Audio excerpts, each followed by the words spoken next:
Australian of the Year should be described courageous for the work that she's done to help sex abuse victims. Mr Albanese says his remark has been misinterpreted and apologised. She has had a difficult life, and that was what I was referring to. In a statement to social media, Ms Tame described the PM's justification as condescending. Charges have been laid after a disturbance at Colonnades. A 22-year-old man has been charged with 2 counts of carrying an offensive weapon in a public precinct and a fray. A 15-year-old boy charged with carrying an offensive weapon in a public precinct and possessing cannabis. Police ID'd the pair with the use of CCTV footage. Pilot Leo Howard, killed in a plane crash south of Adelaide earlier this month, is being farewelled this afternoon. He was one of 3 people on board the flight that went down off Goolwa South on February 6. His sister Mercedes paying tribute to the veteran pilot. When the hole feels too big and the load too heavy, I try and remember that my brother lived his dreams every day of his life. In the air and on the ground, and with great love does come great loss. Rowing and paddle boats have been suspended on the River Torrens because of an outbreak of E. coli. Adelaide City Council's Tom McCready says it's primarily caused by animal faeces. We regularly test during the summer twice a week just to make sure that the rivers, all the activities can happen. So we're closely monitoring and seeing what's happening. A new emergency warning system will provide real-time notifications about natural disasters, public safety and security threats. Almost every Australian will receive an alert on their mobile ahead of the system's launch. Oz Alert will send targeted notifications to phone screens in specific locations. A loud alarm will play on every mobile during a national test in July before the service officially launches in October. Emergency Management Minister Kristy McBain says people will no longer receive SMS messages during times of crisis. Oz Alert messages will appear differently to our current text-based message systems. They will appear on locked screens of mobile devices and exist outside of the standard text messaging app. Cell broadcast works when mobile networks are overwhelmed with traffic. Ed Sheeran has arrived in Melbourne ahead of 3 concerts at Marvel Stadium starting tonight, but he didn't fly in. He took the overnight train from Sydney to reduce his carbon footprint. Now turning to 5AA sport, and Port's assistant coach Hamish Hartlett says they'll treat this weekend's pre-season game against West Coast as a full dress rehearsal. Meantime, the club is dealing with another injury concern. Jack Lukosius is in doubt for Sunday's clash. Fremantle's chief executive is calling for the AFL's opening round to be scrapped. Next week's round sees 4 games split between Sydney and Queensland, and for the first time a match in Melbourne. And Adelaide United players have had a light run before heading to Melbourne ahead of tomorrow night's game against the Victory. The Reds are currently sitting 4th on the A-League table, but a win this weekend could see them finish the round equal second. That's sport. Now checking 5AA traffic. Afternoon at Theberton. Got a crash to look out for. Port Road near the Benithan Park tram stop causing delays. Hectorville got a smash there too. Montague Road near Hectorville Road with delays. And tomorrow morning, keep in mind in the parklands, Wakefield Road will be closed from about 4 o'clock in the morning for the Adelaide Motorsport Festival. Always gets really busy with that closure on a Friday. Camera, River Road, Port Noarlunga. Did you know the Alert SA app informed you about floods and severe weather as well as fires? Download the Alert SA app today.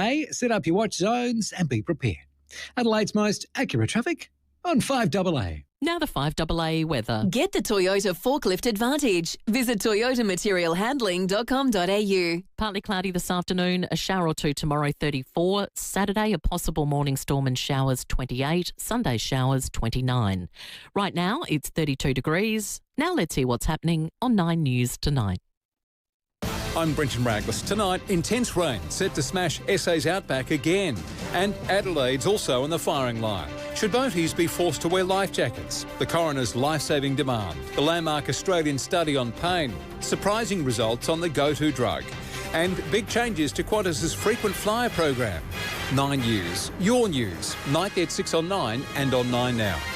Streaming live via the 5AA Player app on DAB Digital Radio and on 1395 AM. This is 5AA, always Adelaide. Adelaide's only local sports show, the 5AA Sports Show. Coming up, Port Adelaide has a new member-elect board member and a few injuries. Hamish Hartlett with the latest. A preview of Crows and Dockers with Freo's Oscar McDonald, Reds legend Eugene Galakovic, and we reflect on the memories of pre-season footy. Rowey and Timmy G. The 5AA Sports Show. Yes, welcome to Thursday afternoon. We love your company. Give us a call, 8223 0000. As you heard there in the opener, pre-season memories. It started now, the community series, the AFL. We saw Carlton last night get over Geelong. But I want to go back to names like the Escort Cup, the Foster's Cup, the Wizard Cup, the old Foundation Cup. Give us your memories, your best memories of those pre-season competitions as I welcome Stephen Rowe, who would have played in a couple of those sort of competitions, my friend. I remember the Panasonic Cup, the Foster's Cup. I remember the Ansett Cup. The Wizard, I can remember. I didn't play. That was early 2000s, yeah. And then obviously the NAB Cup's the most recent. I hated pre-season games. Remember back when we played in the mid to late 80s? We had a whole competition. We played five games. Yeah, five games. They didn't go onto your tally. No, and then you got like the top two just played in the final. That's it. That was it. And it was five. It was a lot of footy before kicked off. I think they were shorter quarters. Yeah, most of them were at 20 flat or Footy something. Park, but we had a couple of regional ones as well. I remember playing at Mount Pleasant and a couple of others. We played at Woodner. God, yeah. We played you at Woodner. You did too. Yeah. I can remember that. But you played five. Yeah. And Barmy would always try and pick his best team. There was no such thing as experimenting. Correct. I mean, I think Macca and Aishi, the superstars, might have missed a couple, but God, people like me, we had to play all of them. Yeah, and it was... You got to round one and you were stuffed. It's a lot of footy, isn't it? It was a lot of footy. But it was sort of expected of you. It was. Yeah. And I think we were more hardened to do it back then. Yeah, perhaps. And remember, we all had jobs. And I must admit, it was better than, again, just strolling through pre-season and/or playing scratch matches against each other. I didn't like it. We'll match sim now. You get sick of playing each other. We'd only ever have one scratchy, just a little scratchy. You'd have man-on-man and one-on-one, but not the match sim that they do now. I'll tell you what, one pre-season that changed it all was Paul Northeast. He declared that instead of having an internal trial, we should have city versus country. And he was always having a go at the country blokes. Okay. And then we said, yeah, let's do city versus country. And then they put the teams up on the board and I went, let's not country do that. team looks right. They were huge as well. All the spine were country blokes. We had college versus townies. Did you really? That would have been a good one. Yeah, I like it. Well, tell us about your pre-season memories because there's a lot out there. And, the one that absolutely surprised me way back in the day was, and please give us a call on it, apparently in 1975 there was a Datsun Cup in the Sample. Now Sturt beat Glenelg apparently by 26 points. Give us your memories of that if you were around. I don't remember it. No, a Datsun Cup, and it was wedged in the middle of the season or something. Yeah. A Datsun 180B. Does anyone know about it? And was the cup designed around Brocky? Well, he won. Yeah. In a Datsun? Oh, you're kidding. Yeah, what do you call the big race they do? Yeah, like Bathurst. Bathurst. He won a Bathurst and a Datsun. I'm pretty sure he did. Mick Noonan kicked 7 in it. Get out. What a play. If anybody knows the fact-checking, the facts on that, did Brocky win a Bathurst and a Datsun? And tell us if you know about the Datsun Cup. Here's a text already. So Baz Scholes texted in saying, I remember playing at Woomera, Sturt v Eagles. There you go. Yeah, that'd be Woomera. Yeah. Woomera? That's unreal. How good's that? Well, pre-season memories. There'd be all sorts of crazy footy going on. Games going on. We did do a lot of regional games. You're right. I remember playing Tumby Bay. Tumby Bay we played a game. Tumby Bay wouldn't even have an oval. But that Woodner one that you guys played, we had to go in on small aircraft. We did. Do you remember that? Yeah. And I was on a flight, the Dick Lang Safari. Dick Lang. No word of a lie. And a dust storm hit Woodner, and we had to circle above and wait for the dust storm to go. And we were worried about running out of petrol, and there was blokes spewing their hearts up everywhere, and it was horrendous. We played south when they got the Kangaroo Island as a region. Yes. And we flew in single-engine Cessnas, about 10 of them. Yeah. And there was only 3 on the plane. I sat in the co-pilot seat. The pilot took off. Yeah. Craig Barn was sitting behind the pilot, and he thought he'd be funny coming back, putting his hands over his eyes as he's come in. It didn't go down well.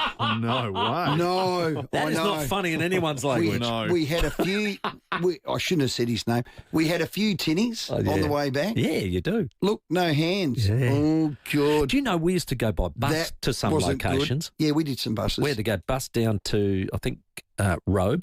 We had to bus it to Port Augusta, Whyalla, and then bus it back. All like our a regions, 24-hour trip. yeah. No thanks. Yeah. We played Glenelg somewhere, ridiculous once, somewhere on the river miles away. Well, they would have been the southeast. I reckon it was across the border. Oh, really? Yeah, I've got a feeling. There you go. Well, give us your memories anyway. Where's Finlay? Where's Finlay? He used to play for Port last year. Okay.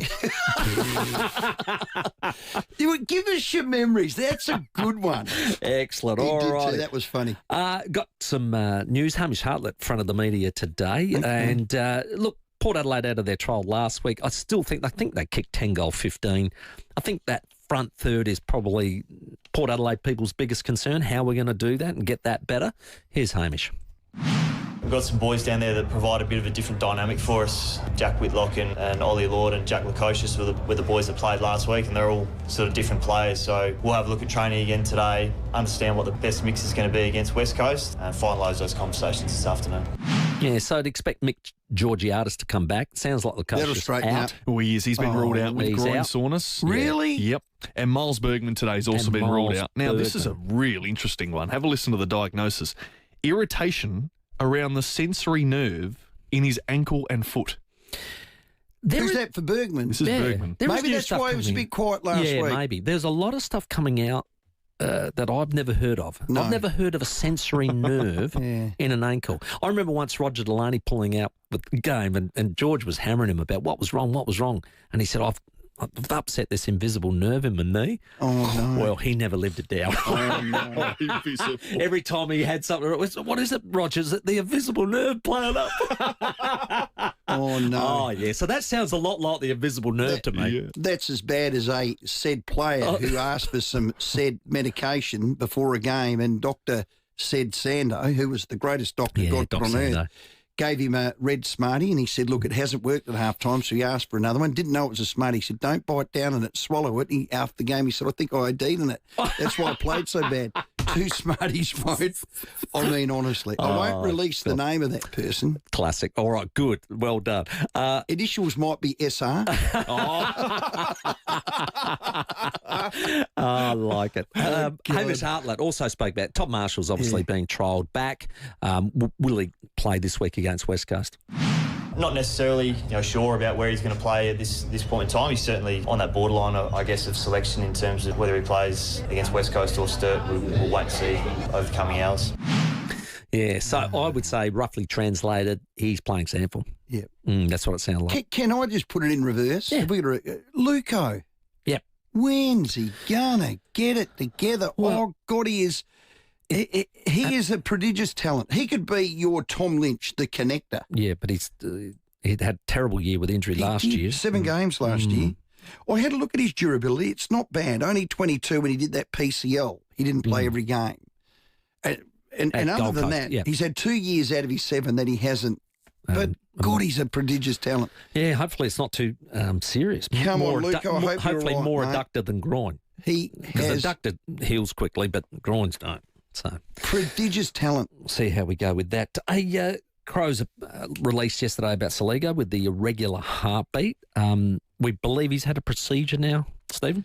Well, look, he has. I thought I'd make a phone call to my doc. And again, this is client doc privilege. We haven't got all the details, but just in broad terms, it's not uncommon for an elite athlete. Now, when you say an elite athlete, think of cyclists, swimmers. Anybody that gets their heart rate up around 200. More so decathlons and, triathlon types, because they are unbelievably fit. Saligo's been stepping up his training. So what happens when you do that? Your heart can expand. It's a muscle. It gets stronger and stronger and stronger. When it gets strong, it can upset what they call the electrics of the heart. And there are 2 kinds that it can have. and a regular heartbeat, but the most common one is a racing heartbeat. Right. Not uncommon. So you're not born with it. And you actually develop it. That's where it probably beats up to that. That's exactly right. When so it shouldn't. It sounds like, and we don't know, but he's got a racing heartbeat. It's a simple procedure, not an operation, a procedure. Right. It's not invasive. Yeah, you're not having to open up the chest. He'll be as sweet as a nut after it, happy days, and he plays on. So no cause of alarm, like he's not playing this week, obviously, but he could be right for round one if his fitness is up. Sounds like better news than what it was sounding like yesterday, so that is good news. The first game, Carlton beat Geelong, and there was a bit of hoo-ha on social media about the ruck rule because Pinternet got pinned with, I think, De Koning coming over the top, and he sort of went, well, I don't want to get knee in the head, so I'll just get out the way here. Stepped over the line. Yeah, and so there was a bit of hoo-ha about it. Here's the actual call of it with Jason Dunstan.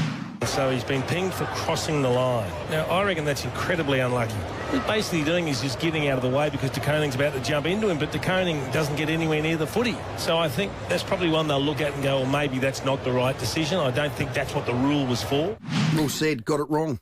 And he's 100% right, but you know what? I said simply, it's a mistake. Of course it is. And the ump made a mistake, and it's, what would you say, it's pre-season. A lot of mistakes get made in pre-season. Spot on. And the umpires have to get used to it. So too did the ruckman. That's all good. The AFL's already come out and said that should have been called play on. Yeah. Because if they're going to ping that, we're in all sorts. Yep. Good call. No, I think that they'll get that right. Of course that was just a howler. That's a howler. That's we all what have I'll howlers. think. Now, the pre-season, there is absolute carnage on the Twitter machine off there. The texts are coming in unbelievably. But one says, from Tim, Rowey, Chris Prime would slap you saying, no oval at Tumby Bay. Yeah, I know. I didn't think there was. He kicked a lot of goals over there. I've actually fished at Tumby. I couldn't remember seeing an oval. No, there's an oval. But there wasn't a lot I saw when I was at Tumby Bay. Yeah. The bottom of a rod. I like this one. 1983 Escort Cup Grand Final. West Torrens beat South Adelaide at FIVEAA. That's true. Yeah. I was 10 years old. Great memories. Get out. I actually played in the week before because Torrens beat us. That was my first game at FIVEAA. That was my first game of footy. Yeah. Wow. For Port Adelaide. So there you go. Great memories coming through. Can I do a Port Adelaide community service announcement? You can. Your AGM's tonight. That's correct. And with the announcement of what's coming up, I would get there early. Yeah, I'm tipping it's going to be as full as a pair of you-know-what. Yeah. Yep. Shorts. Yep. That's it. Some Maybe good ones mine. coming in. The old Ardith Cup Get there early. I mean, that's going to be a magnificent AGM. That's another one that's just snuck in. The Ardith Cup. There you go. Now, that was a cigarette, wasn't it? A big cigarette the company. Escort Cup, Big the cigarette Ardith company. Cup. Yeah. So they were the days. Were they good cigarettes? I've no idea. They wouldn't have been popular. I don't smoke. It stunts your growth. Well, it was Wingfield. It was Winnie. I had one puff. Look what happened. Yeah. Could have been 6, 7. Winnie Red and Blue. Yeah, Winnie Red and Blue. That's right. Benson and Hedges. The old Benson Hedges. Ardith was way down. Benson Hedges was big cricket. Was big cricket. Sponsored cricket. What were those year. ones that tasted like methanol? Alpine. Is it Alpine? Alpine. Yeah, they were correct. I've no idea. My mum smoked them. Geez, you must have. You got a lot of experience. I used to have a few little ciggies. Let's not start that. No. Before we do go to the break and we take your calls, what about this one, Rowey? Tony sent in a picture of a 49ers helmet signed by Joe Montana after our interview with Steve Young. Wow. That'd be worth anything. Wow. Thanks for that, Tone. Now we've got an invite from Steve Young personally on socials to meet him at the MCG. We have to make that happen when the date comes out. Done. He reckons Jerry Rice is going to be there. As well, that's right. Your hero. I am their biggest fan. Yeah. Surely the station will send me to cover it. Yeah. Do you think? Oh, yeah. Or do you think save up? Save up. Yeah. Just to be safe. Just to be. Piggyback. How good is it? It's pretty exciting. I think it is. Absolutely. Well, we're talking pre-season footy. We're talking memories. Samful or AFL. It might be recent time. And the cup and the games, formats. any venues. That's right. Let's talk about it. 8223 0000 is our number. We're going to talk to Hamish Hartlett, 4:30 from Port Adelaide. Freo Dockers defender Oscar McDonald. We're going to talk Formula One later on. We have an AFL boundary umpire who's the game's record holder, and Eugene Galakovic. It's the original rivalry this weekend against Melbourne Victory. So lots to talk about. Your calls next, 20 after 4. Rowey and Timmy G. The 5AA Sports Show. A big win, but time is slipping away. Are you ready to become an instant millionaire? Get your Hospital Research Foundation Home Lottery tickets by midnight tomorrow for your chance to win $1 million and automatically stay in for the Scott Salisbury Grand Prize in Henley Beach South. Are you about to become SA's next millionaire? The early bird deadline is midnight tomorrow. Homelottery.com.au. Licence M14894. Imagine waking up to a to-do list that includes ACE. Don't you dare. Fancy a dance? Downsize and upgrade your lifestyle at a Living Choice retirement resort and swap chores for choices. Gotcha. A choice of locations to live, passions to pursue, and ways to feel young again. For a limited time, enjoy a $10,000 lifestyle package. Conditions apply. To happy days. Visit livingchoice.com.au. Now, down the stairs, just off North Terrace, there's a place where the lights are low, the felt is fast, and the beer flows cold. Oh, yeah, it's the Empire Bar and Pool. Now, it's an underground escape, and it's not your average pub, let me tell you. It is a corker. It's a ripper. Empire Bar and Pool boasts 12 pub-sized 8-ball tables, 16 American and 9-ball beasts, 2 elite Chinese snooker tables. They've got private areas for hire, catering options. There's booth seating that turns... Well, a casual catch-up, there's something that ends up nearly all the time, Timmy, legendary. Yeah, spot on. From big nights to laid-back sessions, the Empire Bar and Pool is where, well, mates meet, rivals are made, and memories are chalked up one frame at a time. Yeah, Empire Bar and Pool, basement 2, Gresham Street, City. It's open 7 days a week. Star Discount Chemist's Big Brand Vitamin Sale is here. Big brand names at low prices, including Bioglan, Blackmores, Nature's Way and more. Go in store or online to shop. Always read the label and follow directions for use. Star Discount Chemist. How can we help? 5AA's Tech Talk with your host, Adelaide tech guy Richard Pascoe. Thanks to Harvey Norman Computers. Harvey Norman's got 3 great Lenovo options that make laptop shopping pretty easy. If you just need something for the basics, emails, streaming, the kids' homework, the Lenovo IdeaPad Slim 3 is just $358. Save $140. Want something with a bit more grunt? The 15-inch Slim 3 with Ryzen 5 gives you loads more speed and storage so you can juggle work, study, Netflix and spreadsheets without that laggy frustration. Only $798. Save $400. And if you're ready for serious multitasking, creative work and the latest AI features built in, the Lenovo Copilot Plus model is perfect with 32 gig of RAM and a fast 1 terabyte SSD. Just $1,498. 3 levels of Lenovo quality available now at Harvey Norman. Check out this great offer at a Harvey Norman store near you. Toolkit Depot's Price Beat Promise means you get low prices on your favourite tool brands. Rowey and Timmy G, the 5AA Sports Show. At 24 minutes after 4 on this Thursday, 8223 0000 is our number to call. We're talking Escort Cup, we're talking Wizard Cup, we're talking all sorts of pre-season cups. Talk to us about your pre-season memories. We'll take your call straight after we check your roads. At Fairburton, a crash, Port Road near Benithan Park tram stop. Big delays through there. Hectorville, a smash causing some delays. And Montague Road near Hectorville Road. And at the Parklands, Wakeful Road will be closed from 4 tomorrow morning for the Adelaide Motorsport Festival. Keep it in mind for the drive-in tomorrow. It always catches people out by surprise on Friday. Camera at the Parade, Rosslyn Park. Freedom, spend more, save more. Sale-ins Monday. Save up to 25% on sofas, furniture and homewares. The more you spend, the more you save. Hurry, must in Monday only at Freedom.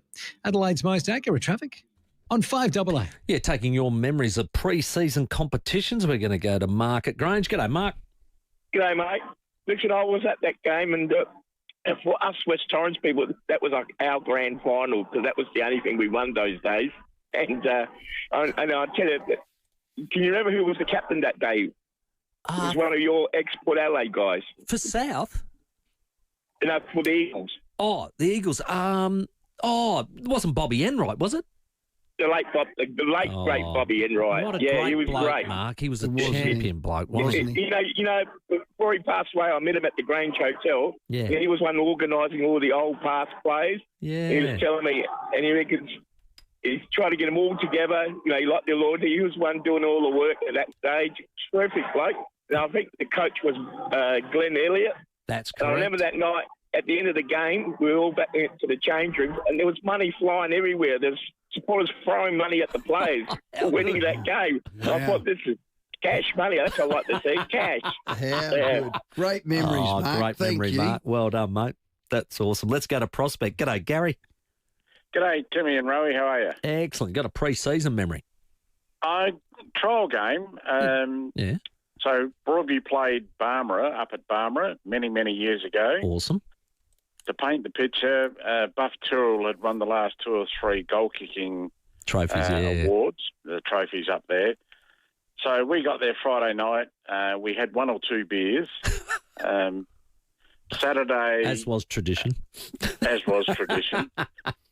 Saturday, our club legend, Steve Wintle, and in fact we have a Steve Wintle pavilion that overlooks Broadview Oval. Awesome. Wow. So he's played forward pocket, and Buff, having a rest, has gone into the back pocket. Wow. Now, Buff was ready to call the trainers to call an ambulance because Steve was that crook upchucking against the goalpost. But Steve's claim to fame was that he kept Buff Tyrrell goalless in a trial game. Yeah, at full back. Yeah. I like it. That's awesome. A good story. I reckon there was pre-season Thanks, Gary. and post-season games that a lot of amateur clubs used to play against country clubs. Yes. And it was pretty much in the spirit of what Gary's saying. You went there for a good time. You might stay the weekend and play against the country team and the like, and their hospitality, of course. But it was the best way to organise trial games because Amateur League and SAFA didn't organise them, so you organised it yourself. So say you coached and I coached and we were teammates. Yeah. You just rung, hey, do you want to play us? Yeah, come up to Ardrossan. We'll take you on. I think it still might I reckon occur it does. now and again. Here's a good text from Nick saying, sorry, Timmy, but the 1988 Woodville Warriors smashing Port in the pre-season Escort Cup. Do you remember that? This was their first premiership, technically. Correct. They hadn't won in their 24 years. And only senior premiership it was, yeah. Look, I do remember it, and I know why they won, because myself and Russell Johnson didn't play. That's it. I actually went to their reunion. No word of a lie, 20 years, and I was at the reunion, and I said, I got up at Woodville Oval, and I think Desi O'Dwyer organised it. You know, Des is a great organiser. So I said, the boys that were in that premiership, stand up, and they all sort of stood up. I said, geez, how did we lose to you, fat old... And look how old and fat you are. It was hilarious because obviously 20-year-old or whatever it was, probably 30 years old by that stage. It was 2018, so it was 30 years. So, wow. Great bunch of blokes. I had a good day with them. Hello, Mark. G'day, guys. Just want to highlight, of the Crows team currently, 10 of the starting 18 are out injured. 10. Really? We're not even hit round 1, and we've got 10 out. Kane, Curtin, Hinge, Saligo, Peatling, Rankin, Draper, Berry, Archie, all gone. Won't play in the first round. And there's another one I've missed there somewhere. So there's a lot of hammies. So you got Archie, you got Rankin, you got Peatling, you got Berry. Coming. They've all got hammies. And I'm going to put it on record right now early, that the strength and conditioning, and this is, I'm going to say, that needs to look at, because the guy that is currently with the Crows was at Port Power. And when he was at Port Power, they had a lot of soft tissue injuries. Yeah, Mark, we did some homework on this in the sport room. You're spot on. Cumming, Rankin, Peatling, Archie. Do we know that Berry has got a hammy? There's a rumour going around at the moment this afternoon that Sam Berry might be injured. We haven't heard back from them yet. Oh, well, okay. We'll let's get that done. So there is a rule of thumb, again, speaking to high-performance people today and doctors, if you have one hamstring in your club, you immediately look at it, because you shouldn't be doing soft tissue issues. The average in a year is 6.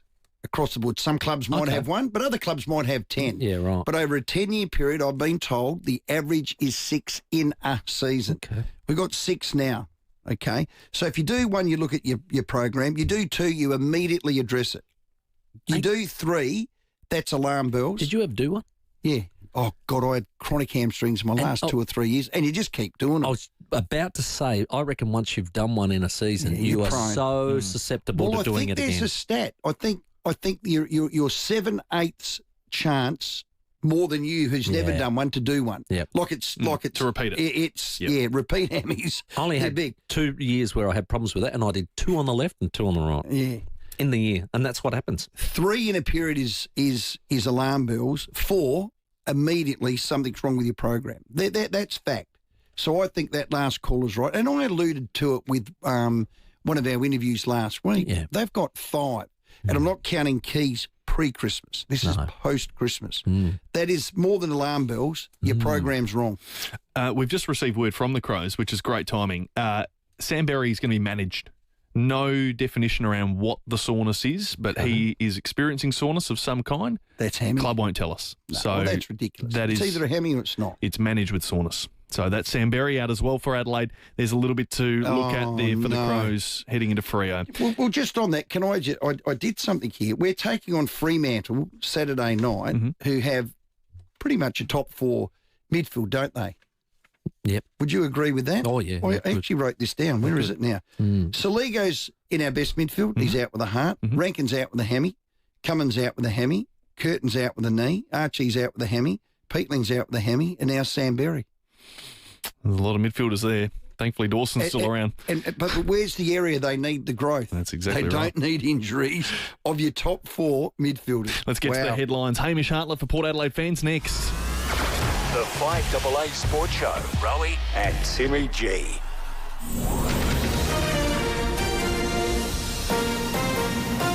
This is 5AA News. Always Adelaide. Good afternoon, Mel Usher with the 4:30 headlines. It's going to be a wet weekend in Adelaide. Torrential rain is forecast across the city and suburbs. Qantas has posted a $1.46 billion pre-tax profit in its half-yearly results. Former New Zealand Prime Minister Jacinda Ardern is relocating to Australia. And in sport, Port's Miles Bergman and Jack Lukosius have been ruled out of this weekend's pre-season clash against West Coast.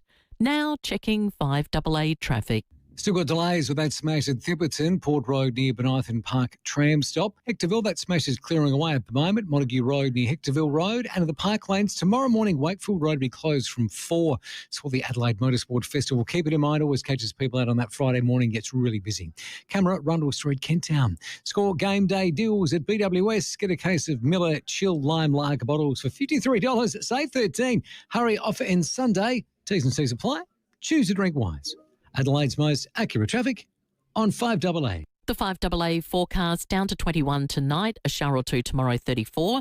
Right now it is 31 degrees. We'll have more news at 5 on 5AA. Always Adelaide.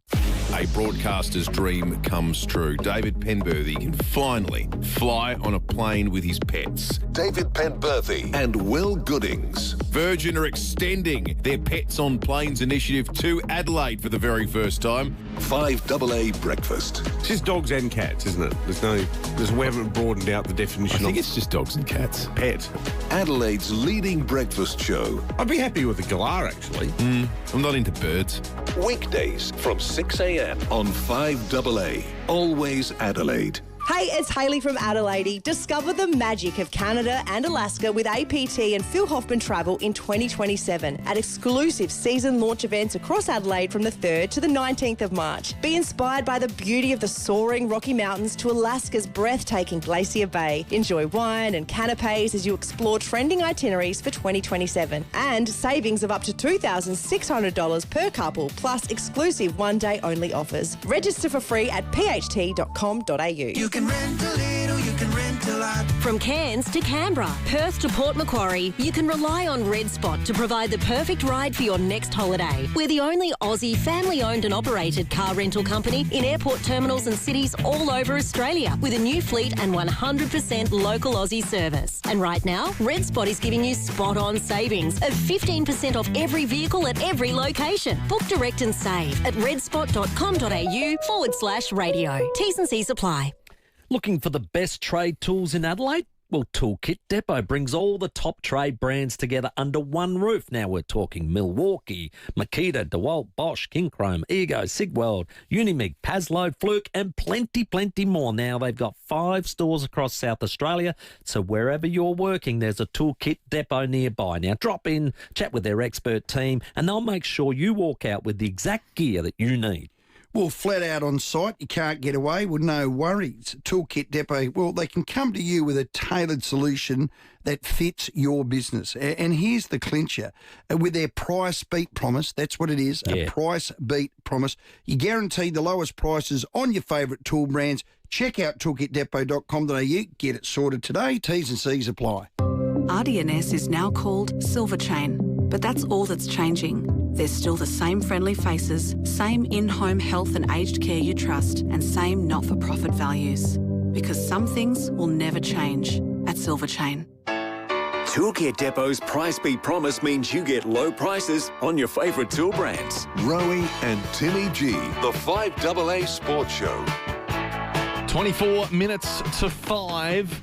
We will be speaking with AFL Boundary Umpire Games record holder and now life member Ian Burrows after 5 o'clock. And we'll preview the Crows and Freo game with Oscar McDonald from the Dockers after 5:30. We're taking your calls as well. 8223 0000. Pre-season footy memories. So many to go through.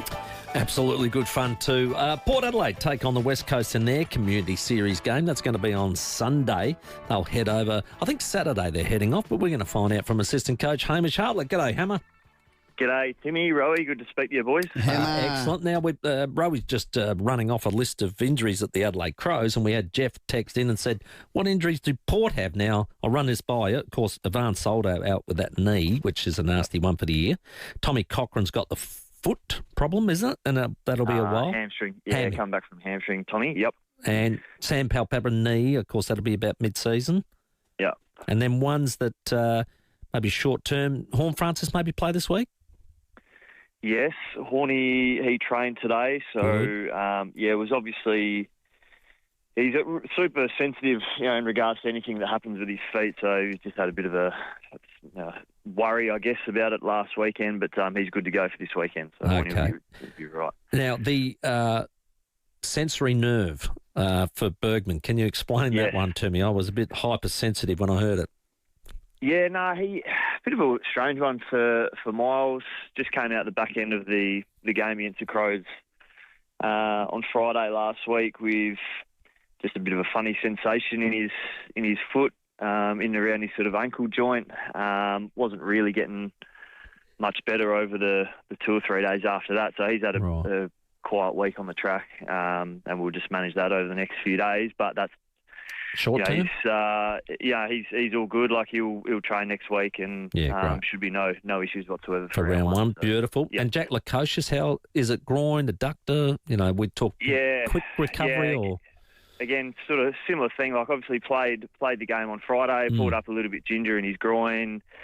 Tried to get going at training a couple of times this week, and just couldn't quite sort of get it warm or get it moving the way he wanted it to. So again, another one that we'll just be a little bit cautious with at this time of year.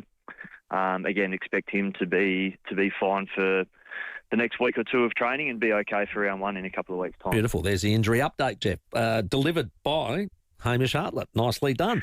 Hey, mate, the trial last week, what did we get out of that? What was the summary? Pretty good hit out, we thought, all in all. Certainly saw parts of our game that we'd been working on throughout the pre-season, both from an offensive and defensive point of view. And, with that was plenty of learnings as well. We thought, the things to take away were specifically around the contest. We thought the Crows were probably a bit harder and a bit stronger around the footy. Opportunities for us to sort of be a little bit cleaner and smarter with the ball in tight in those situations. So that was the main thing that came away from a contest perspective. And then a couple of little modifications that we can make with our offence and defence as well. But all in all, we're pretty happy with the hit out. Hammer, noticeable for us, your ball movement. I'm going to say it's been given a bit of a haircut. A haircut means you're taking a bit of the speed off the ball. I know you're going to play in different modes at times, but were you happy with it? Does it need an adjustment? Will you persist with it? Let's say it's a bit more like Brisbane, not like what you played last year as Port Adelaide. Yeah, we probably feel like we didn't get the balance quite right with that, Rowey. I think you're on the money there in terms of I think there are opportunities for us to go continue to to keep speed on the footy, and we maybe just held the ball up on occasions where we could have kept some speed on it. So yeah, good observation there. It's it's not the way we want to play. We don't want to play a super slow and controlled game all the time. There are going to be moments where we're going to need to do that, but we certainly felt like we could have kept some more speed on the ball at certain opportunities throughout the game. And when you do an adjustment, and we've known under Ken Hinkley, this group, and certainly under Josh will be the same, they listen. They do it to a T. They do it to the letter. So you're probably overcorrecting. It's going to be an easier thing for you to pull it back and give them their heads a bit, and that's just going to take time, isn't it? Yeah, I'd like to think so. I think I dare say it's pretty similar throughout the whole competition in terms of guys are very literal these days with the way they take their messaging, which is great. It makes them very, very easy to coach. So if they go, if they stray too far one way, it's probably not a bad thing. You can kind of pull them back the other pretty easily. And the other thing we noticed is the way you're defending the ground or your defensive mechanisms. Are you happy with that? And that's probably a real area that you're going to have to get right, because what tended to happen with you guys last year, when there was a mistake, when there was a turnover, it was undefendable. Yeah, it's still certainly a work in progress. Like, this is a pretty new sort of system that we've only implemented over the last 3 or 4 months, and boys are still figuring out exactly how to work together to make it as efficient as possible, and that's the main aim. We don't want to waste any more energy than we need to in defence to make sure we've got some pop going back the other way. So, again, there was a couple of little things that we can tidy up in the way we defended as a team that I'm sure we'll see some improvements in this weekend against West Coast. Yeah, and do you anticipate it will be a quick spike with improvement? Because round one's not far away, and I know you're going to want to start well with the first 4 games. Yeah. Well, it's going to need to be, isn't it? We don't have too many more opportunities to practice it and to try and nail it. So we feel like there is a couple of instances or situations in the game that we can get a very quick response in and defend better in, that it's going to help us keep the ball in our area for longer, and they should be pretty quick fixes. I think that's more a mentality thing than anything, but like I said, we generally get a good response out of the group when we ask them to do something, so I'm sure we'll see some improvement this week. We looked like we did some positional trials last week with players. This week, will we see guys like Jordan Sweet, Radagalia, Zerk Thatcher come back into the lineup? There's still some conversation to be had around a couple of the guys in terms of what the final team's going to look like. I think those guys will more than likely be a part of the squad. I don't know that there was anyone necessarily that was knocking the door down in the game prior to put their hand up necessarily, but I'm sure those more experienced guys will be a part of the squad, and obviously we welcome back the addition of Zach and Mitch up forward as well. When do you actually release the team? Do you know when that'll happen? Squad will come out either tonight or tomorrow, and then the actual final team won't get finalised until I think it's either Friday night or potentially even Saturday. So there's still sort of a day or two to unfold there. Yeah, understandable. One of the Port Adelaide supporters' frustration has been our forward entries and the way we go in and the score we're able to produce from that. We kicked 10-15 last week. Now, a lot of that is about where you're having those shots and under what sort of pressure. How was that addressed during the week about our entries in? Yeah, you're spot on. I think you saw the difference in quality, I guess, of ball movement and entries between the two teams on the weekend. I think we had similar amount of entries, similar amount of scoring shots, but the Crows were far more efficient and had better looks at goal than we did. So part of that comes back to the conversation that we had just before about keeping speed on the footy at the right times to give ourselves some opportunity to enter 50 with some lower density of numbers, and looking to find some marks inside 50 as opposed to trying to have shots in general play, snaps and these types of things when you're under a lot of pressure. We'll look to sort of maximise our opportunities a little bit more in our front third. some moves that were made last week. I really liked Logan Evans up on a wing. It gives you an advantage in the air, which I know we've sort of had runners and good kicks off the wing, and certainly Jacob Ware fits that bill. But Logan Evans gives you a different sort of a wingman who can mark overhead and especially play behind the ball. Yeah, you're spot on, Timmy. He's done a super pre-season, Logs. He's obviously came into the footy club a couple of years ago as a high half-back, and we're more than happy to play him in that role too. But we've developed him as a wingman throughout the whole pre-season. He's really loved that role. He's got a great tank. He cares a lot about defending and doing the right thing by the team. And then, he's got that aerial presence too, which is going to be beneficial for us. So we feel like we've got a good mix of guys there with him. Jace Burgoyne that can play sort of wing and half-back as well. And then Jacob Ware into the mix as well is a nice little trio for us. And, Manny Liddy is also developing nicely as a winger too. So a few options for us there this year, which is great. Sorry if you've answered this, Hammer. I need to switch my ears on. Luco, did we talk about Luco? How long's he out for? But how long's he out for? Is he right for round one? Yeah, very, very minor little sort of groin grumbling just after the game on the weekend. Tried to train a couple of times this week and just didn't quite warm up the way he would have liked to, but he'll be okay for a couple of weeks. It sounds like I do need to switch my ears on. Last one, Hammer. Jason Horne-Francis for me. I'd like to see him forward because I reckon he'll kick 40, 50 goals forward and then have squirts on ball. Is that, or are you going to load him up as a midfielder? What's your thoughts with him? Well, it sounds like you might have our match committee room bugged or something to do, Rowey, or what's going on there? It makes sense, doesn't it? You need more scoring power. The kid's a star up front. Yeah, I think, clearly he's an exceptional player and talent, got those explosive capabilities. He's good in the air for a sort of a medium-sized player, so he can be a hard matchup. But also, given the pre-season that he's had, been a bit interrupted, we can't expect him to play full midfield minutes like we'd enjoy him to. But I dare say he'll spend a fair bit of time forward, particularly in the early part of the season, and then as he builds his tank, spend more times in the midfield. But he'll be a threat up there for us, absolutely. Hamish, tonight, the FIVEAA football sponsors dinner. You're coming down. Thank you very much for that. And if you don't mind, we'll just do this on repeat, okay? Sounds good, boys. Good trial run. We'll see you in a few hours' time. We'll do it properly then, all right? Cheers, boys. Good man. That's Hamish Hartlett, Port Adelaide assistant coach, our guest. So a quick text here from John at Mitchell Park saying, afternoon, guys. Are the preseason games being broadcast on the weekend? They certainly are. So switch on to 5AA. We'll have the full call for the Crows and Freo on Saturday and Port Adelaide and West Coast on the Sunday. Your call's next, 12 minutes to 5. Let's check traffic. Afternoon at Thurberton, Crash Port Road near Benathan Park tram stop. Quite big delays through there. In the Parklands, Wakefield Road will be closed from 4 tomorrow morning for the Adelaide Motorsport Festival. Keep it in mind, always catches people out in the morning. And we are slow for works at Glenelg East, Morford Road near Maxwell Terrace. Busy South Road, Edwardstown with a camera, River Road, Port Nalunga.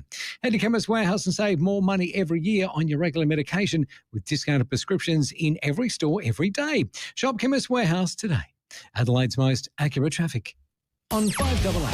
Rowey and Timmy G, the 5AA Sports Show. Gluttony is back at Rymel Park for Fringe 2026. Bigger, bolder and bursting with flavour. Discover over 200 jaw-dropping shows alongside a vibrant dining scene you won't want to miss. Wander through multiple food markets serving up global eats and festival sweet treats. Book into 2 brand new lakeside restaurants with set menus. Pop some bubbles at Champagne Island and explore more than 15 bars across the park, with plenty of spaces to relax between shows and soak up the electric atmosphere. Gluttony is your ultimate night out. Visit gluttony.net.au or download the Gluttony app for details. Proudly supported by 5AA. Imagine waking up to a to-do list that includes Ace. Don't you dare. Fancy a dance? Downsize and upgrade your lifestyle at a Living Choice retirement resort and swap chores for choices. Gotcha. A choice of locations to live, passions to pursue, and ways to feel young again. For a limited time, enjoy a $10,000 lifestyle package. Conditions apply. To happy days. Visit livingchoice.com.au. Harvey Norman loves the footy. Kick off the season with a new TV. Save over $850 on Samsung 75-inch mini LED TV, now $2,142. Or upsize the action with a Hisense 85-inch QLED TV, now $1,588. For stadium surround sound, save over $300 on JBL 7.1 channel soundbar, now $691. And get halftime drinks sorted with Westinghouse 496-litre French door fridge, now just $1,488. Kick off the footy season with more in store at Harvey Norman now. Well, in this market, houses don't hang around for long, and that competition gives sellers a real chance to achieve top dollar for their property. And if you want someone who really knows the Adelaide market, he's a ripper. He is at the top of his game. He's just great at Toop and Toop. I'm speaking of Bronte Manuel. Ring him. Absolutely, and across the greater metropolitan Adelaide, Toop and Toop holds more suburb records than any other South Australian real estate agency, so you know you're with the best. From College Park and Norwood to West Beach and Brompton, through Mount Barker, Parracombe, St Peters, you name it, they are proud to deliver standout results right across the state. We've all sold a house, so there's unders, then there's about right. You think that's about right. They sell from about right to the top. They're in that. To the Toop and Toop. They do. The Toop, Timmy, they sell to the Toop and Toop. So no matter what you're selling, their focus is always the same, achieving the best possible outcome for you. And it's always at the high end. If you'd like to know more about what your house might be worth in 2026, do this. Visit toop.com.au. Do you experience seasonal allergies? Make your symptoms count. If you're aged 18 to 55 and are otherwise healthy, you could be eligible to take part in a CMAX clinical trial. Your participation will help researchers investigate a potential allergy treatment. Spend 5 nights at CMAX in Adelaide CBD, attend multiple follow-up visits, and get paid for your time. Join today and help make allergy season easier for everyone. Interested? Register now at cmax.com.au. Thinking of painting and don't know where to start? We do, because we know paint at Crowey's. So, visit Crowey's. And while you're there, join Crowey's Club to get 10% off everything. We know paint at Crowey's. Hi there, Brett Ibbott here for Mawson Lakes Mazda. They're kicking off the year with a big one. All 2025 plate Mazdas are priced to clear. Plus, a massive range of low-kilometre demos that must be cleared as well. Take a look at their extensive range of models and colours. No gimmicks, no fuss. Just the best price and the best customer support for you and your shiny new Mazda. The 2025 plate clearance. On now at Mawson Lakes Mazda. Salisbury Highway, a short drive from the city. I'm Ryan Harrison. Unley is not a political stepping stone. It's our home. So here's the real question. Do you want a representative building a political career or building stronger schools, protecting our heritage, getting development right and making sure older residents stay connected and supported? Unley deserves leadership focused on our community, not someone else's ambition. On the 21st of March 2026, vote Ryan Harrison for Unley. Authorised by Ryan Harrison, Independent for Unley. Toolkit Depot's Price Beat Promise means you get low prices on your favourite tool brands. Rowey and Timmy G, the 5AA Sports Show. At 6 minutes to 5, taking your calls on pre-season footy, 8223 0000, and injuries on both the Crows and Port Adelaide front. A little bit of news coming out. Yeah, well, we're hot off the press. Well, didn't know it was worth that, but anyway, it is. Saligo ranking coming, Kurt Nucci, we all know, out. Low-grade hamstring strain to James Peatling this week. He won't face Fremantle, out. Sam Berry's been listed as managed. Now, when you're managed, it's some sort of awareness. Now, we're only speculating, but he's out injured. If that is a hammy, I'm blowing up right now the training program. Could be a joint. Could be anything. I'm not saying it's a hammy, but if it is, blow the program up. Charlie Edwards and Billy Dowling will now travel in that midfield against a star-studded Fremantle midfield. So it'll be a good test for those boys. Sid Draper's going to play in the Samfield trial. McAndrew and Toby Murray, and I'm not upset with this, are going to tag team in that ruck role. They're on the plane. No Rob. Wow. Not upset about that. Let's have a look at them.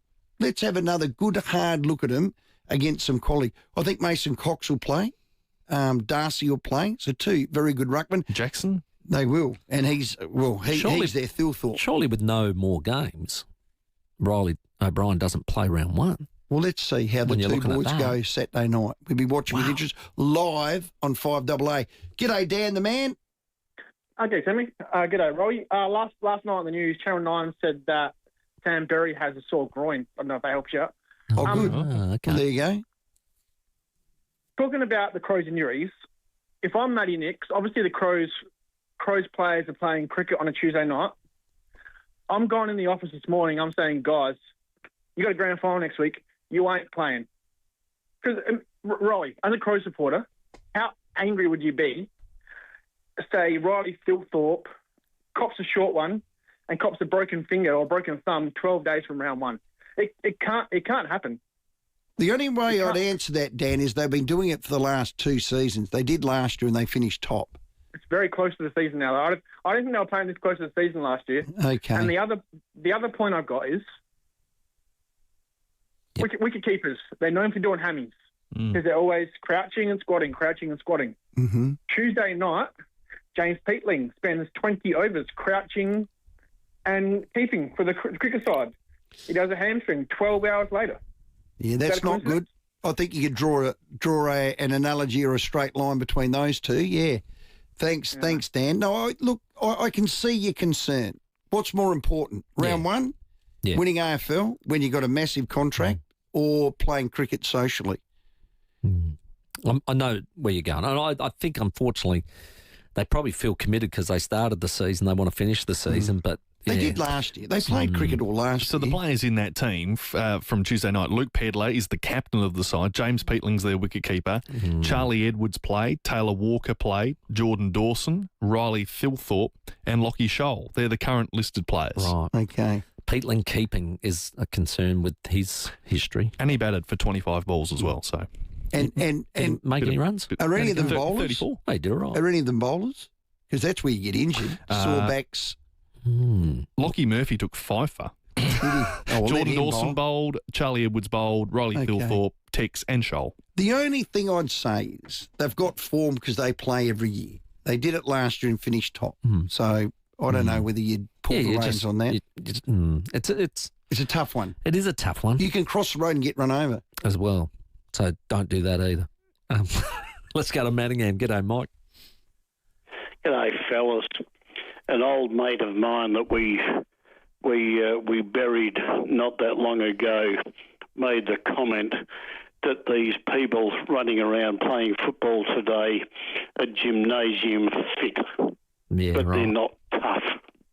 Okay.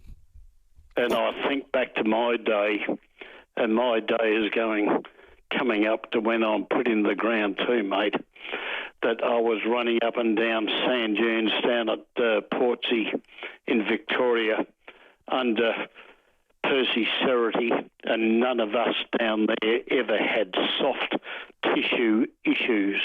Yeah. When Richmond were at their best, under Tommy Hafey, they used to do their pre-seasons down there, and it was a tough going on. They won flag after flag. If they didn't, they were within a kick at the end. Yeah. People used to come from overseas, and he had gold medals, world record holders, you know it. I go back to my old mate, Chris, and I say, you're right, Chris. They're tough. I think what it was you grew up differently, and we had full-time jobs. But also in Mike's era, what he's saying, like, and I remember Neil Curley speaking about this as well. They had daytime jobs which normally were physical of some sort. They were always on their legs. So they grew up, riding bikes to school and the rest of it.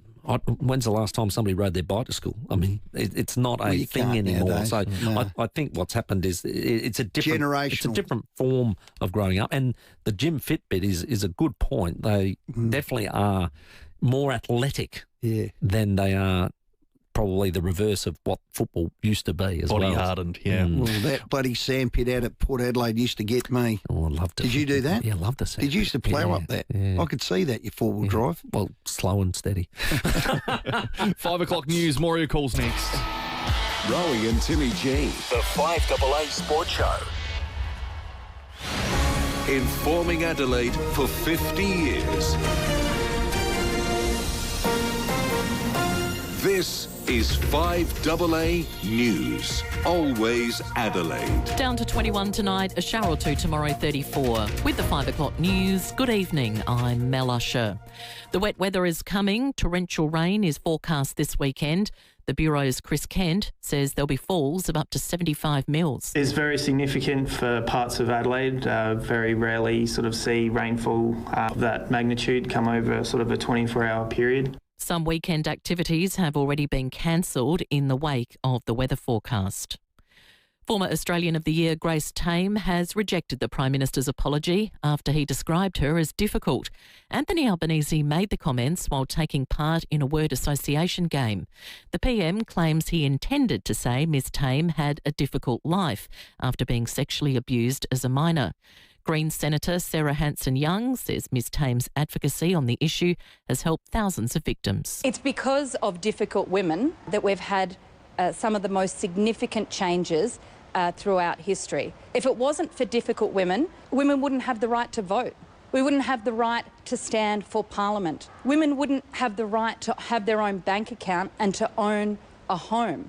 3 of the 4 major banks are predicting interest rates will stay on hold for now, but are likely to rise in May. There is some pressure on the Reserve Bank to consider a rate hike as inflation remains stubbornly high. The federal government is being urged to pare back its own spending to ease inflationary pressures.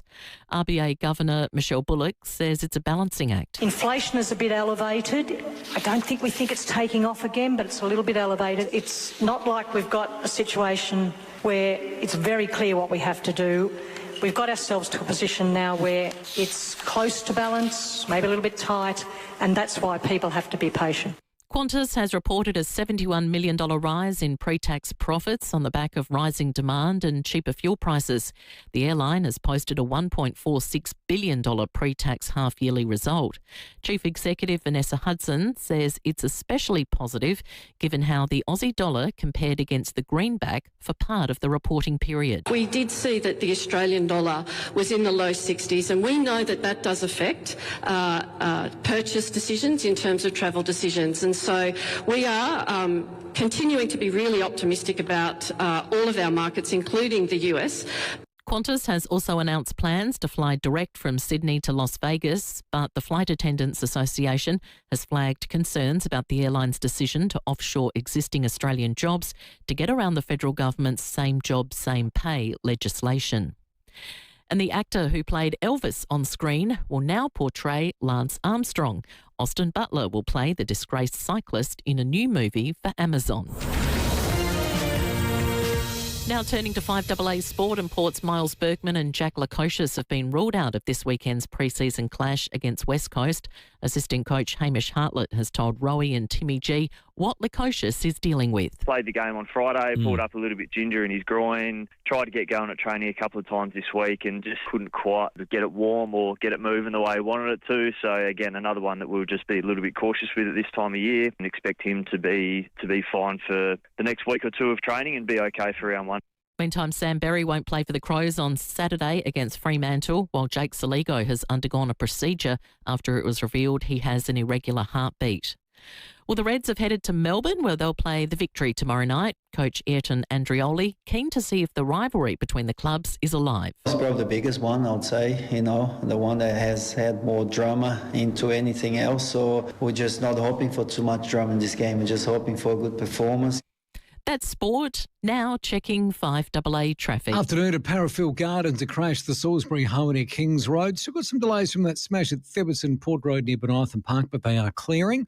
And in the Parklands, Wakefield Road will be closed from 4 tomorrow morning for the Adelaide Motorsport Festival. Keep it in mind, it was super busy on that Friday, often surprises people on the drive-in. Cameras Rundles through at Kent Town and War Memorial Drive in North Adelaide. Score game day deals at BWS. Get a 4-pack of Jack Daniel's American Serve and Cola cans for $35 Hurry offer ends Sunday. T's and C's apply. Choose to drink wise. Adelaide's most accurate traffic on 5AA. Now the 5AA forecast. Get the Toyota Forklift Advantage. Visit toyotamaterialhandling.com.au. Down to 21 tonight, a shower or two tomorrow, 34. Saturday, a possible morning storm and rain, 28. Sunday, rain, heavy falls possible, 29. Right now, it is 31 degrees. Now let's hear what's happening on 9 News tonight. I'm Brenton Raglis. Tonight, intense rain set to smash SA's outback again. And Adelaide's also on the firing line. Should boaties be forced to wear life jackets? The coroner's life-saving demand. The landmark Australian study on pain. Surprising results on the go-to drug. And big changes to Qantas's frequent flyer program. 9 News, your news. Night at 6 on 9 and on 9 now. Whatever your morning looks like, own it with Up and Go Liquid Breakfast. Braving the bus or carving a wave.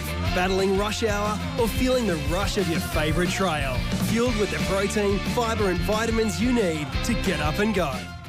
Mark Boris is the mentor who keeps choosing stories over spreadsheets and keeps feeding those big ideas. So keep good company with the Mentor podcast. Here is a public service announcement. There is an industry-wide safety requirement to ensure all phones can connect to emergency services. If your phone is running an outdated software or purchased overseas, you need to take action. Some handy tips. Make sure your device has the latest software. You can easily check this within your phone settings or contact your telco for help. If you receive an SMS or email from your telco, follow instructions to ensure your phone is meeting the required standards.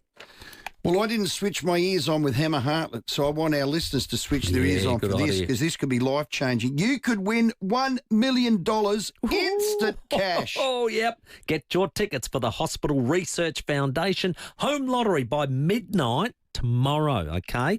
To automatically enter the early bird draw for $1 million. Can only close your eyes and dream. Oh, yeah. But don't dream, do. Have a think about $1 million, how it could change your life. It'll happen for someone. Why not you? Correct. Buy your ticket in the homelottery.com.au. I'm saying please. Please. And you'll stay in for all remaining draws, including the $4 million grand prize at Henley Beach South, just steps away from the beach. Now, it's guaranteed, isn't it, Stephen? Well, it is. It's guaranteed, and it's a guaranteed win for our community, because this money goes towards our community, supporting life-changing healthcare right here in SA, like you. Correct. Early bird deadline is midnight tomorrow. Buy now at homelottery.com.au. Follow your wanderer to South Australia's Caravan, Camping and Outdoor Show. Check out the latest caravans, campers, motorhomes, four-wheel drives and more. Get inspiration and expert advice for your next road trip. And let the kids go wild with free entry and a fun lineup of family-friendly activities. Gear up for the industry's official outdoor show. By Wanderers, for Wanderers. South Australia's Caravan, Camping and Outdoor Show. 25th February to 1st March at the Adelaide Showground. Get your tickets now at caravanandcampingsa.com.au. Hey, it's Hayley from Adelaide. Discover cruising like never before with Azamara Cruises and Phil Hoffman Travel. Sail deeper into Europe, Asia and Australia with immersive itineraries, longer port stays and more overnight, so you can truly experience every destination. Receive up to $1,000 US on-board credit per suite on select sailings, including a 14-night Spain, France and Italy cruise from $5,029 per person. Offer ends 31st of March. Phil Hoffman Travel. Visit pht.com.au.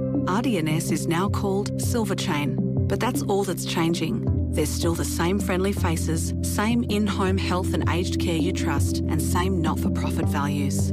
Because some things will never change at Silver Chain. This Mad March, Adelaide comes together for one massive celebration.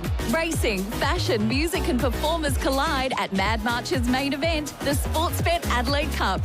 From champagne pours and front row views to Club Largo, CC Giddy Up Club and family zone fun. Kids under 17 free. Trackside after racing, Shannon Knoll and the Jungle Giants DJ set. General admission from $35. Sportsbet Adelaide Cup, Monday, March 9 at Morfettville.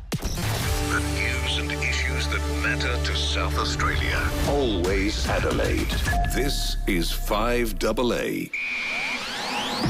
Adelaide's only local sports show. The 5AA Sports Show. Still to come, Fremantle's Oscar McDonald as the Dockers prepare for the Crows this Saturday. The original rivalry returns this weekend. Eugene Galakovic from our Reds, plus a record-breaking AFL umpire, now life member, Ian Burrows, to join us. Rowey and Timmy G. The 5AA Sports Show.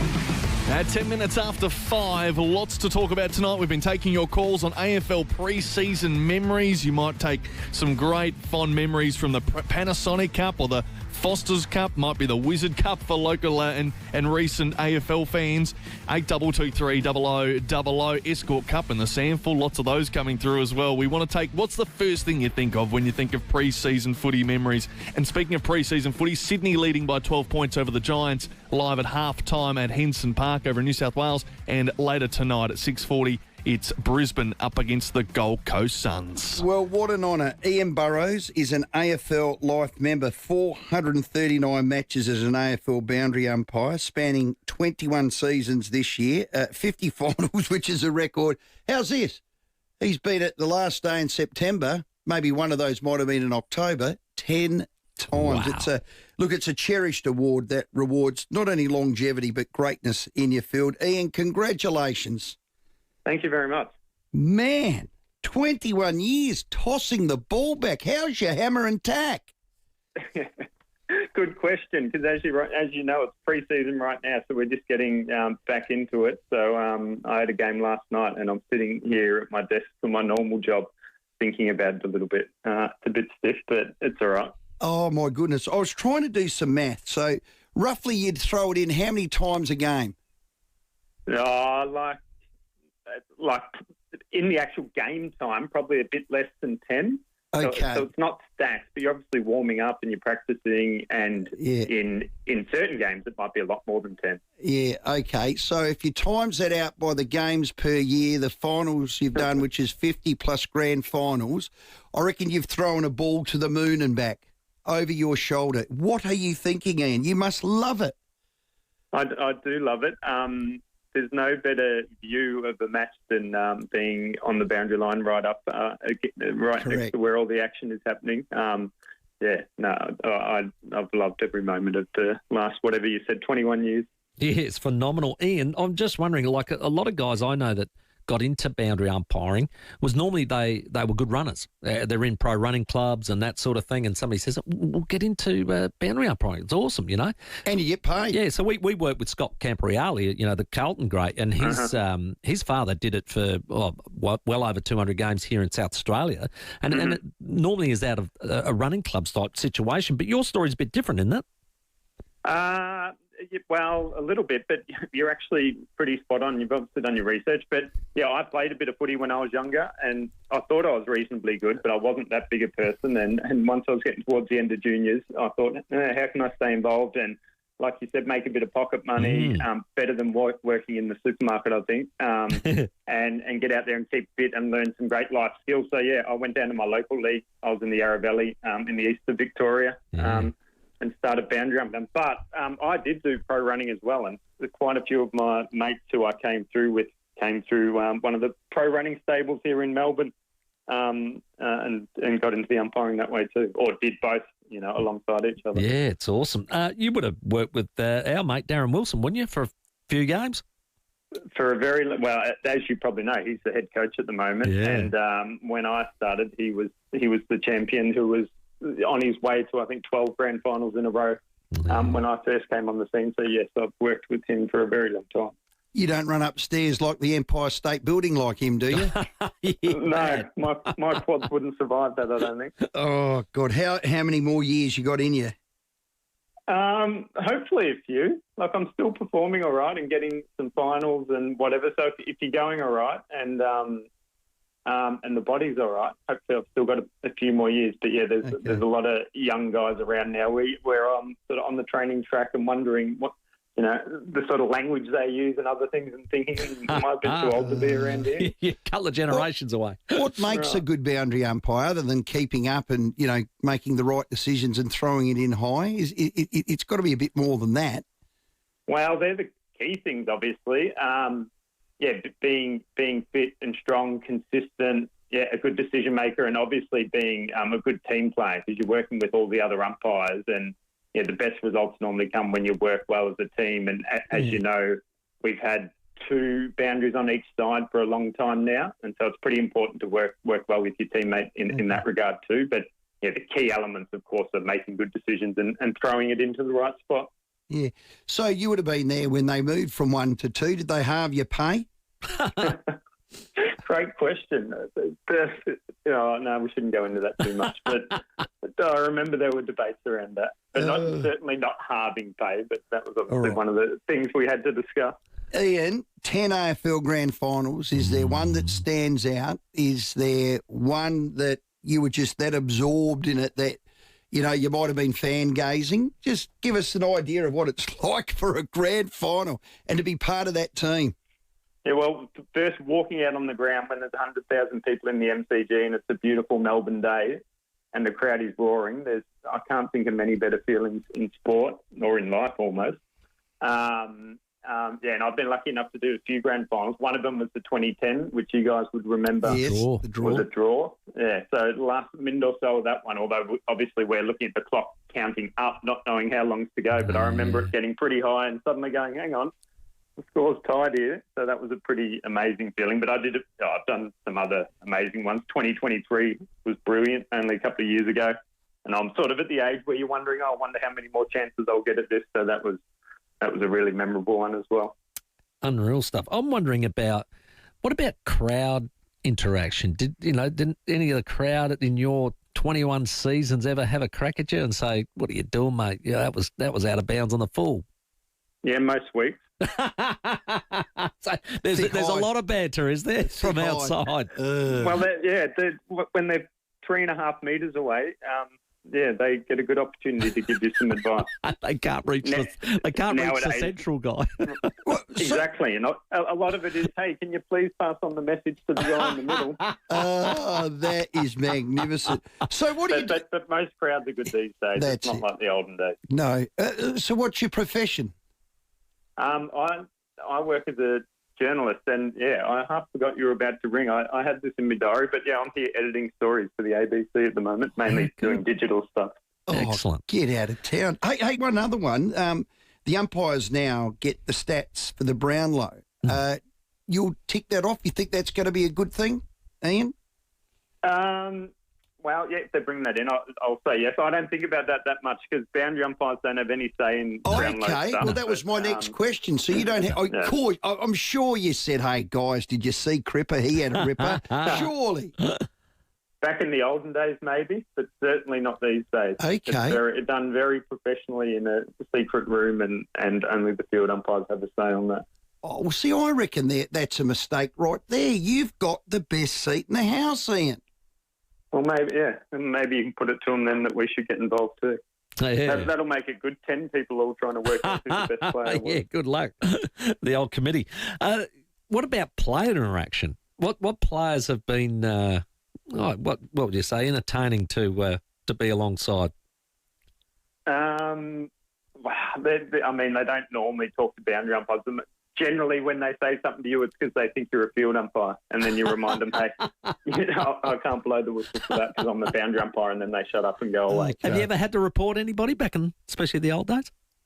No, not really. I do vaguely remember, I think, making a report, but I'm pretty sure someone else or a field umpire had already made the same report. So, almost never, which is sort of interesting. Yeah. I'm interested in the biggest change in your time. You had the other two come into it as far as boundary umps go, but what about this new one with the last disposal out of bounds? Is that going to be a reasonable change to your game?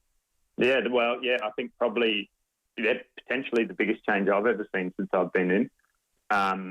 It creates a fairly big new dimension. I think our team of boundary umpires is, we've been practicing it a lot and a lot of well-drilled in doing that kind of thing. A lot have come through the AFLW and, we've spent a lot of the preseason working on that. So I think we'll do it well, but it is a new and big challenge just to be fully aware of what's going on the field because, in the past where you may be more concentrated on, tight to the boundary, close to the boundary line, In these situations now, you need to know where the ball's come from and if it was kicked or handballed and who it came from. So it does require a bit of a different skill set.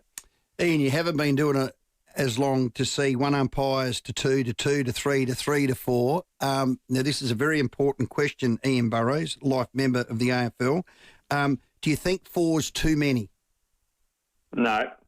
Oh, what a ridiculous response. What are the stats showing on their decision-making? Surely they've got better. Well, they're more inconsistent. Mate, three would be more consistent than four. The fourth one always seems to stuff it up, and he's running 300 metres, runs past three umpires and makes a decision. Why can't he stay the hell out of it, Ian? You'll have to get one of the AFL field umpire life members onto the good response. Yeah, we have spoken to Dean Margetts. He's a big three fan, isn't he? He's a big three fan. Hey, just one last one. Is there a hierarchy? So the field umpire's a bit more senior, then it goes boundary and goal, or do you feel as a team you're a team and you're all equal? We're a team and all equal. That's excellent. But you might be partially correct. Should we ask... But goals and boundaries, we're on the same level, I think. Yeah. Should we ask Ray Chamberlain the same question? Yeah. See what he says. Because they do try to be a bit more like prima donnas. So you just get the job done, Ian. Goalies just get the job done. Oh, one last one just struck to my head. David Roden. Oh, my God. How good is he at the goalie? He's very good, and he's a very good dancer, and he's a very good talker, and a lot of people like him, and he's a great character to have around. Well done. You're exactly right. Well, Ian, to you, your family, mate, this is a magnificent achievement. 439, 10 AFL Grand Finals. Story that's still going. Well, that's it. Longevity is one thing, greatness is another, and you can only get those two together to get an AFL life membership. Ian, you've got it, mate, and I'll be looking out for you. Did you have a number on your back? I've got a little number on my front, which is a heritage number, which came in a little while ago, but it's the number I was in what order I came on the VFL/AFL senior list. Okay. So we have little numbers on the front, not a big one on the back. Well, so you won't be able to spot that. Well, I want to be able to pick you out next time, Ian. So, you know. We'll look for 519 then. Okay, well, there you go. There you go. Because I've got a couple of favourite umpires that I actually bag in my calls, but I won't share them with you, Ian. I'd love to know. No, you wouldn't. You're in the media, mate. You just keep editing up for ABC. Hey, Ian, mate, we're wrapped for you. Congratulations. Enjoy it. That's a great honour. Thanks very much. Great to chat. Well done. Ian Burrows, AFL Life Membership. They don't hand them out like lollies. Still going. Since 2006. Makes me think, why do you have to wait that long? Another good point. Look, what's the magic number? Yeah, well, see. 10 grand finals, 500. Greg Swan comes in, makes another good decision. He just goes bang. Ian Burrows, our guest. At 22 after 5, let's check traffic. Afternoon, that crash at Parramatta Gardens getting cleaned up at the moment. Salisbury, Harmony, Kings Road, not seeing too many delays, which is good. Bit slow, South Road, Myland, kind of is always this time of the afternoon, and getting busy, Tapley's Hill Road, Glenorg North. In the Park Lanes, keep in mind, Wakefield Road will be closed tomorrow morning from 4. It's for the Adelaide Motorsport Festival. That'll get really busy around that area, and got a camera at Walkerville Terrace at Gilberton. Kick off the footy season now at Harvey Norman. Save over $300 on a JBL 7.1 channel soundbar. Now just $691. Catch all the action at Harvey Norman now. Adelaide's most accurate traffic on 5AA. The 5AA Sports Show. Rowey and Timmy G. Bringing you the moments that defined our city. This place called Monato, the new city. Only a few miles to the west of the River Murray and the town of Murray Bridge will provide homes for over 150,000 people in a relaxed rural atmosphere. Always Adelaide since 1976. 50 years of 5AA. Harvey Norman loves the footy. Kick off the season with a new TV. Save over $850 on Samsung 75-inch mini LED TV, now $2,142. Or upsize the action with a Hisense 85-inch QLED TV, now $1,588. For stadium surround sound, save over $300 on JBL 7.1 channel soundbar, now $691. And get halftime drinks sorted with Westinghouse 496-litre French door fridge, now just $1,488. Kick off the footy season with more in store at Harvey Norman now. You can rent a little, you can rent a lot. business too small to be noticed by those global car rental companies? Well, you can rely on Red Spot to look after you. We love renting to small businesses because we used to be one. We're the only Aussie family-owned car rental company in airport terminals and cities across Australia. And right now, Red Spot is giving you spot-on savings of 15% off every vehicle at every location. Book direct and save at redspot.com.au/radio. T's and C's apply. Red Spot. Now, imagine walking into your home and falling in love with it all over again. Now, whether it's turning your bathroom from mid-century to modern or kitchen from chaos to function, Adelaide Renos Group can make that happen. They certainly can. Adelaide Renos Group treat every product, every project, everything they do like it's their very own and can take on anything from a minor to a major full home renovation. Now, a home should grow with you. It's absolutely shaped by thoughtful design and built to hold life's quiet moments and bold changes. The vision starts in your home with Tame's mobile showroom, giving you the opportunity to visualise your renovation in your home. What a great concept in real time. How good is that?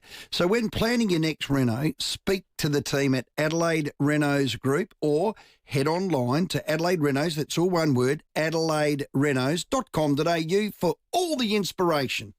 Unlock a world of unforgettable experiences with Colette, the small group travel experts, and Phil Hoffman Travel. Explore Britain and Ireland, discover Spain and Portugal, immerse yourself in Japan, or fall in love with Italy on a fully guided Colette tour. Book now and save up to $3,000 per couple on worldwide tours in 2026. This special offer must end February 28, so book now with Phil Hoffman Travel. Visit pht.com.au. When you're fresh out of their favourite fresh fruit. Order more to your door with even more Woolies same-day delivery slots. Shop Woolworths in-app or online.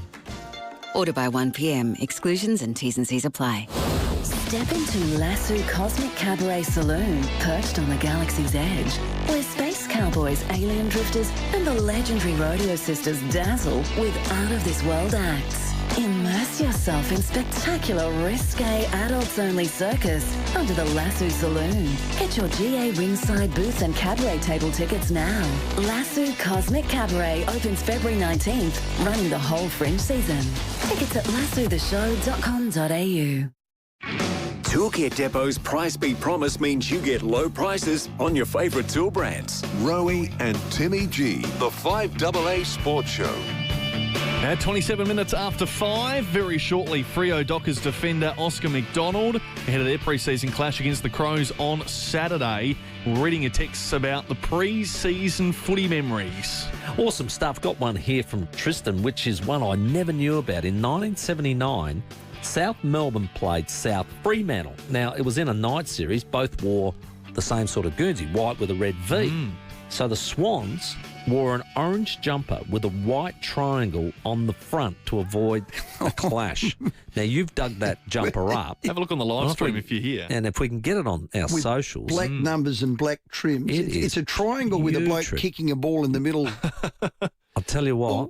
That would not make the cut these days. Did that inspire GWS? It might have actually, yeah. It's sort of like their colour, orange isn't tsunami. it? Yeah. I like this one, James. A highlight for me was the 92 Crows v Collingwood, where the big man James Manson runs at Eddie Hocking. Eddie jumped 4 feet in the air and cracked him with a right hook right to the side of the chops. I was standing about 2 metres away from that. Oh, God, that was funny. He sold a pup at centre-half forward, was as good a pup on the mark I've ever seen. So good. Love you, Nucta. You're a star. Hello, Simon at Sellex Beach. G'day, Rowey, Timmy. How you going, boys? Excellent. Good. I haven't got too many memories of pre-season games because they're not that memorable, but I do remember, did you remember a footballer called James West or Jimmy West played for the Bays? Yeah, yes, we do. Absolutely. Played with me. Yeah, I played 2 cup with him. Yeah. Yeah, right. I think he played for the Swans for a bit and came back and played for Nord. But played for Nord, yeah. Yeah, I do remember one Escort Cup game, and I'm not sure how many people remember this, but he took an unbelievable mark on the wing at Football Park. I can't remember who the Bays were playing, but he was literally on the shoulders of a guy, fully stretched up, hands or arms fully stretched, took the mark, and that's That's all I can remember, but it was an amazing mark, and I'm not sure if anyone else can remember it, but can you guys recall that or not? Oh, Jimmy will ring up. He'd I was be just listening. about to say, I reckon Jimmy will be listening. Jim will remember it. Yeah, I sort of vaguely can. Oh, God, he is. When they hit his hands, he was like Darren he had Smith. big hands, didn't he? They just stayed in there. He never fumbled. He was the worst bloke to crumb under because he never dropped it. That was an interesting move going to you guys. Late, very late in his career, and he played in the 97 flag, of course. We needed a full forward. Slash centre forward. Yeah. And they asked him out of the blue, and it worked. I think it was Peter Rowey. He was very good at putting teams together. His recruitment with Black Duck in those days were straighten us up was fantastic. Hey, thank you, Simon. Good call, memory. mate. 5:30. Great memory. We've got Great the headlines now, and we'll talk to the Dockers' very own Oscar McDonald next. Rowey and Timmy G, the 5AA Sports Show. In the lead-up to the 2026 South Australian state election, 5AA will keep you informed. It's just another example of our state leading the world. Join David and Will for 5AA Breakfast from 6 a.m. for the latest announcements and opinion. Pick a poll, any poll. Then stay across the developing stories across the day with Graham Goodings from 9. Housing is still a major issue. And Stacey Lee from 1 p.m. How can anyone believe your election commitments? You won't miss a thing. We're just focused on affordability. The 2026 state election on 5AA. Always informative. Always Adelaide.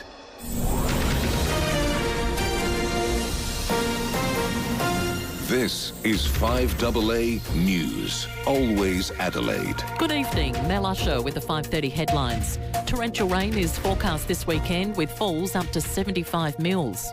Rowing and paddle boats have been suspended on the River Torrens because of an outbreak of E. coli.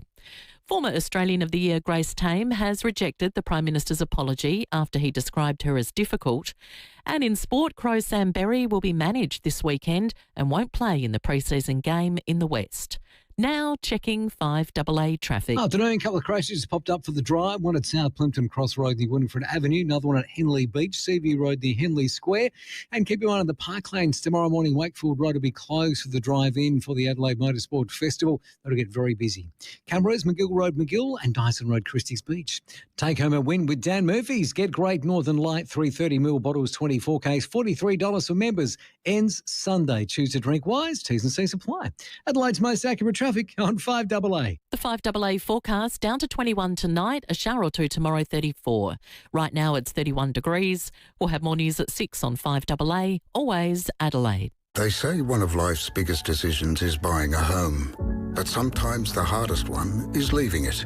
At Anglicare SA, we're here to help you stay where you belong. We offer support for everyday things like cleaning, gardening, cooking, but are also experts in care management, allied health, and clinical nursing. Because we believe there is no place like home. And with the right support, there is no reason to leave it. Find out more at Anglicare SA. You are at home. Hi, I'm Bronte Manuel from Toop and Toop. Across Greater Metropolitan Adelaide, we hold more suburb records than any other real estate agency in South Australia. From College Park and Norwood to West Beach and Brompton and through to Mount Barker, Parracombe and St Peters. We're proud to deliver standout results right across the state. No matter what you're selling, our focus is always the same, achieving the best possible outcome. If you'd like to know what your house could be worth in 2026, visit toop.com.au. Keep your home cool this summer with ducted air conditioning from Mannix. And when it comes to ducted air, you can't go past Fujitsu, Australia's favourite air. Right now, get a ducted system fully installed with no deposit and no interest for 36 months. That's right, not only do you get the best price, but you'll pay no interest for 36 months. Conditions apply. Offer ends March 31, 2026. Don't wait. Get a free quote now at... Babe, just so you know, I've invited a couple of mates over to watch the game. Wait, how many is a couple? Just 16. What? Stock up for the footy season at Sip and Save. More rewards members can grab a Bundaberg UP Rum and Cola 10-pack for just $45.99 or $48.99 for non-members. And you could win your share of up to $150K. Plus, Cooper's Pale Ale 24 packs at just $59.99. More rewards. Join now for free at sipandsave.com.au. Prices may vary in country areas. See website for T's and C's. Sip and Save. There's more in store.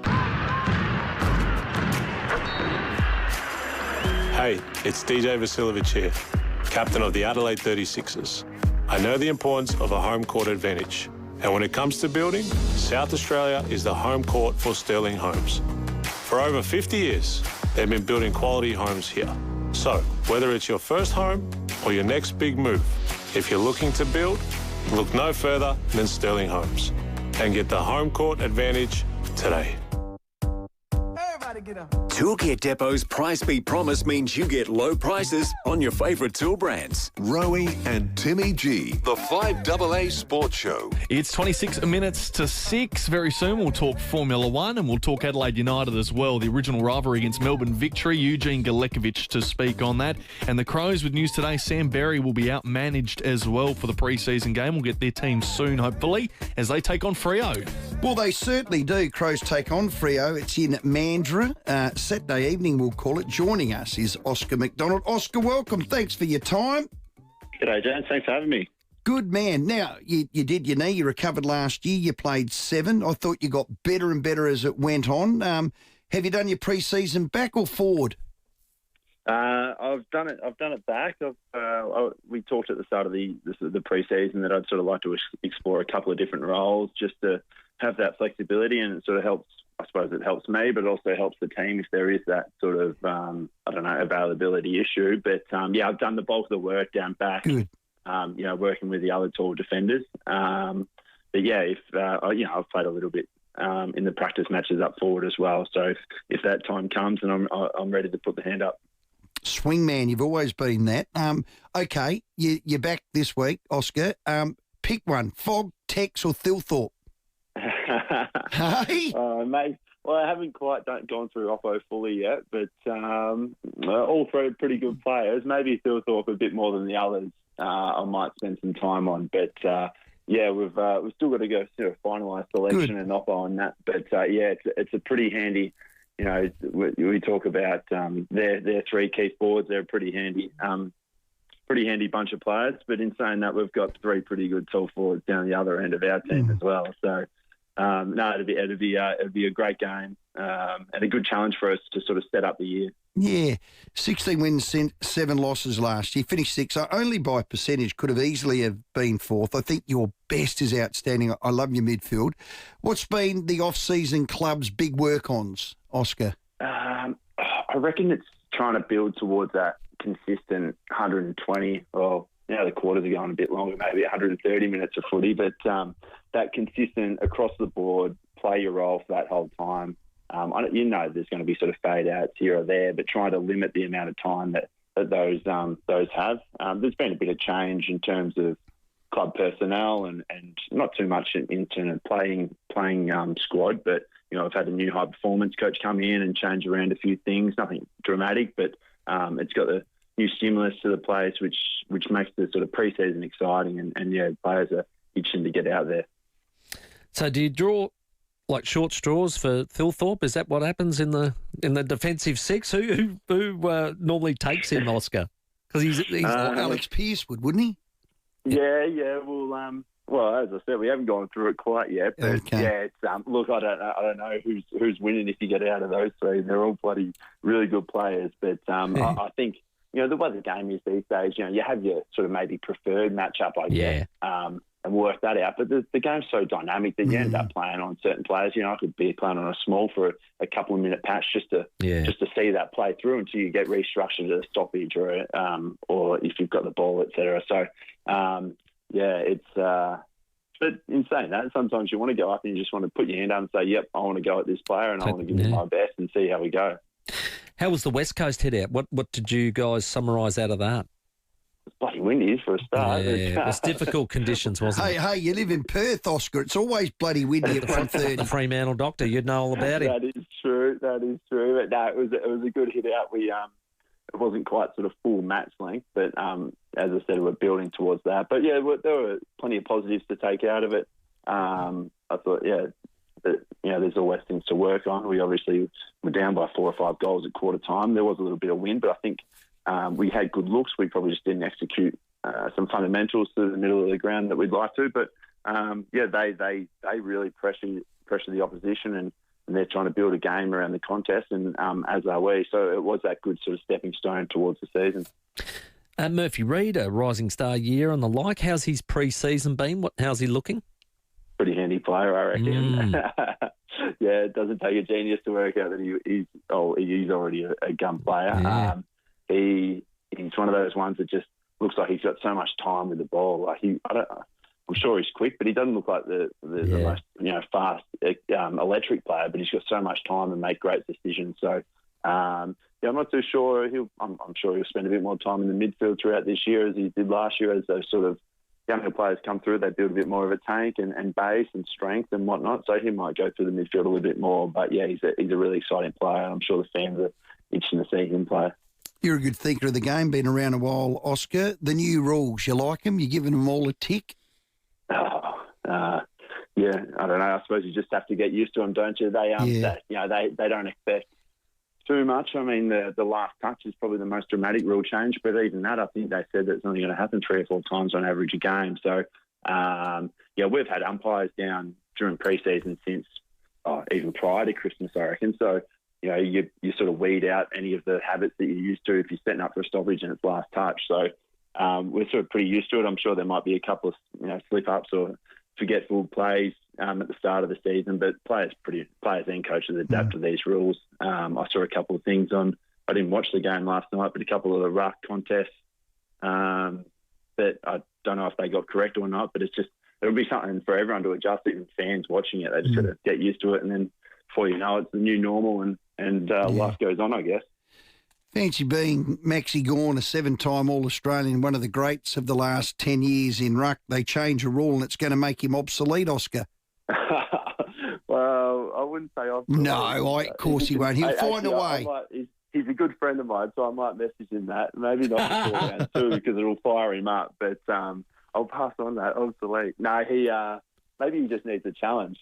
Maybe he needs a challenge. He's gone to the AFL and said, don't let me just body up at centre bounce. Yeah. I'm sure he'll make up with it around the ground. But it's a massive rule. It's a massive rule change. I'm sure the umpires will get it right. And look, that was tongue-in-cheek with Gawn. He is just a smart footballer and a great, talented one as well, and a really good leader. Maybe your team knew that was going to be a ruck rule and centre square was going to be brutally important because you win it out of centre square. You're playing the game on your half-forward flank, and with your forwards, mate, that'd be great. You got Big Coxie. How's he settled in, Oscar? We got 2 Big Coxies. You got 2 Big Cox. Yeah, that's true. I had to add the white. COX. Yeah. No, he's fitted in really well.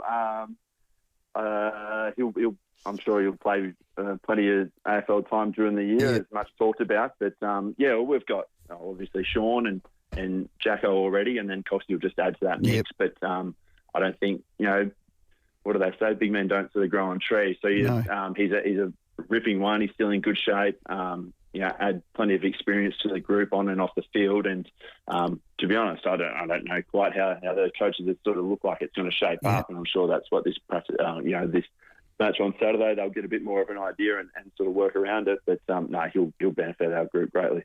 He comes across as a different rooster. Is he a good snoozer, Oscar? You getting on with him? The big... Yeah, I get on with him.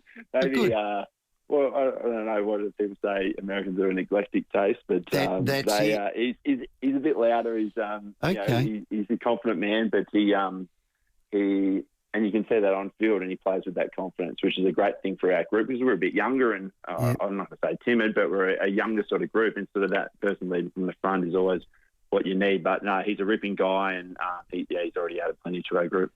Oscar, I love the start of seasons with new recruits that have come in and players that are going to, just go to that next level and explode. We're calling the game live. Give me a couple of Freo boys that you think, this could be their breakout years or some of the new recruits that we could look at. Well, as a defender, I'd say, Vossi and JT, they're not going to be breakouts because they've already sort of broken out, I guess. But and you can nearly say that about Jai, but I'm going to say Jai's had, he's made leaps and bounds this pre-season.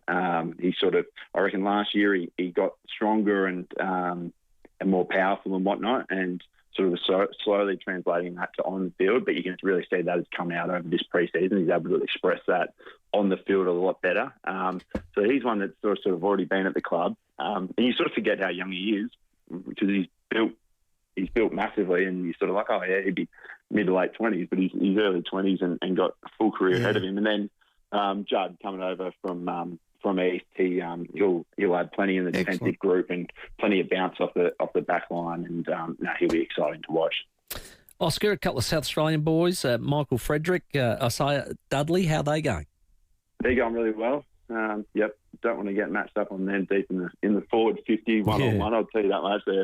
You look one way and they're gone. They're quick. Dud, he's a great player and sort of what a revelation.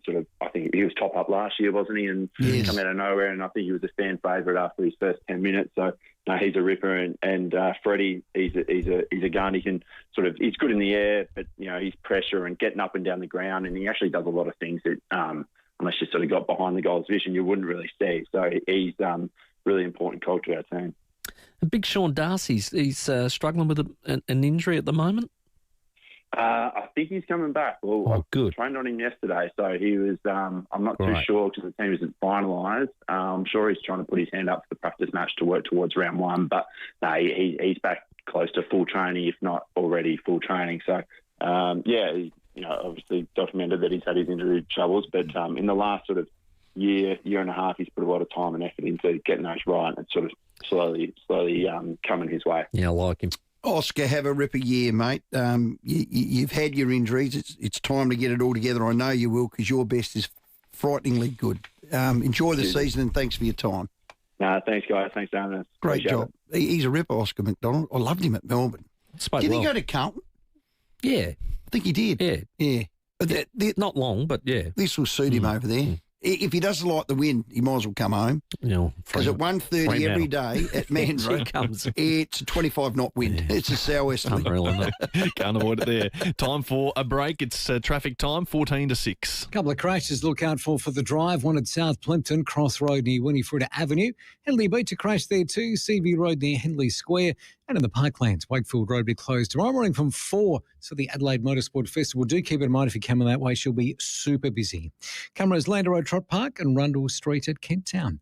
The Good Guys car park sale is on it now until Sunday. A clearance, ex-display, plus more across the store must be cleared. Visit your nearest The Good Guys store to grab yourself a deal. Adelaide's most accurate traffic on 5AA. Rowey and Timmy G, the 5AA Sport Show. Get out of bed with Ned and Sam. That's 5AA Early Breakfast, live from 5 with Ned McHenry and Sam Dado. Thanks to Peppers, SA-developed truck strength cleaning products, keeping your logistics fleet clean. Search Peppers Truck Strength.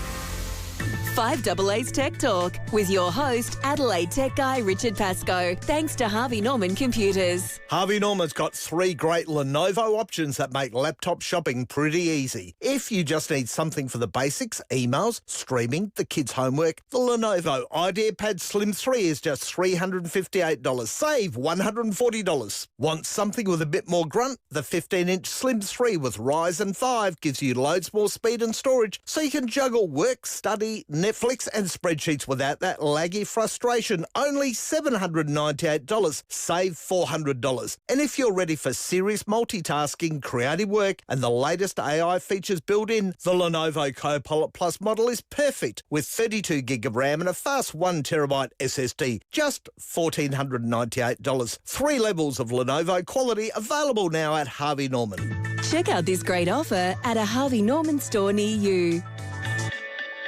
Cherry is celebrating 3 years in Australia by having a birthday sale. Save $2,000 on the C5, the Tiggo 4 Hybrid or the Tiggo 8 Super Hybrid. Offer ends March 31st and conditions apply. Cherry for the road ahead. Imagine waking up to a to-do list that includes Ace. Don't you dare. Fancy a dance? Downsize and upgrade your lifestyle at a Living Choice Retirement Resort and swap chores for choices. Gotcha. A choice of locations to live, passions to pursue, and ways to feel young again. For a limited time, enjoy a $10,000 lifestyle package. Conditions apply. To happy days. Visit livingchoice.com.au. Signs you may have big D envy. You've been invited to a mate's house to watch the footy, but you decline. Another mate's having a birthday bash. You make up an excuse not to attend. And finally, you feel like your partner is comparing what you have to what your mates have. Avoid Big D envy. Get in touch with Big Difference Home Improvements. From outdoor blinds to stunning verandas, pergolas, timber decking and carports, Big Difference Home Improvements will change your life. BigDifference.com.au. When you need to pick up dinner between picking up the kids, order in the Woolies app and get your grocery shop direct to boot. Shop Woolworths in-app or online. Exclusions and T's and C's apply. They say one of life's biggest decisions is buying a home. But sometimes the hardest one is leaving it. At Anglicare SA, we're here to help you stay where you belong, at home. We offer support for everyday things like cleaning, gardening, cooking, but are also experts in care management, allied health, and clinical nursing. Because we believe there's no place like home. Let us help you stay where your heart is. Find out more at Anglicare SA. You are at home. Toolkit Depot's Price Beat Promise means you get low prices on your favourite tool brands. Rowey and Timmy G, the 5AA Sports Show. It's 10 minutes to 6. Very soon, Eugene Galakovic, of course, legend of Adelaide United and goalkeeping coach ahead of Melbourne victory coming up this weekend. Yeah, Formula One, the world's most brutal sport. It's penned by Stuart Bell. It's a great publication, a great read. It's a Penguin publication. It is out in all good bookstores. Next week, we know the F1's on. Stuart joins us now. Welcome. Thank you very much for having me. 20 years plus you've covered F1. What's the attraction, Stuart? Oh, I just love it. You know, ever since I first saw a Formula One car pass me at Albert Park, I was just intoxicated. And ever since, you know, just building a career in the sport, being able to, you know, speak with, you know, all the drivers and team managers and you know, whoever it is, and, you know, delivering those stories with perspective to the fans, it's, you know, it's what drives me. So, you know, there's never a dull moment in that sport, and that's why we all love it. Yeah, you've covered it brilliantly through all forms of it too. Now, Stuart, the introduction, the opening line you've got here, forget boxing and bullfighting, Formula One is the world's most brutal sport. Is it? Well, certainly you can argue that, you know, either of those sports are very, you know, are both brutal. But I think Formula One for the drivers, you know, it is, you know, they're under unbelievable pressure in the cars physically, you know, up to 60 degrees Celsius in the cockpit. They're having to endure 5G in corners and under braking. They're putting 150 kilos of braking force whenever they hit the brakes going into a big corner.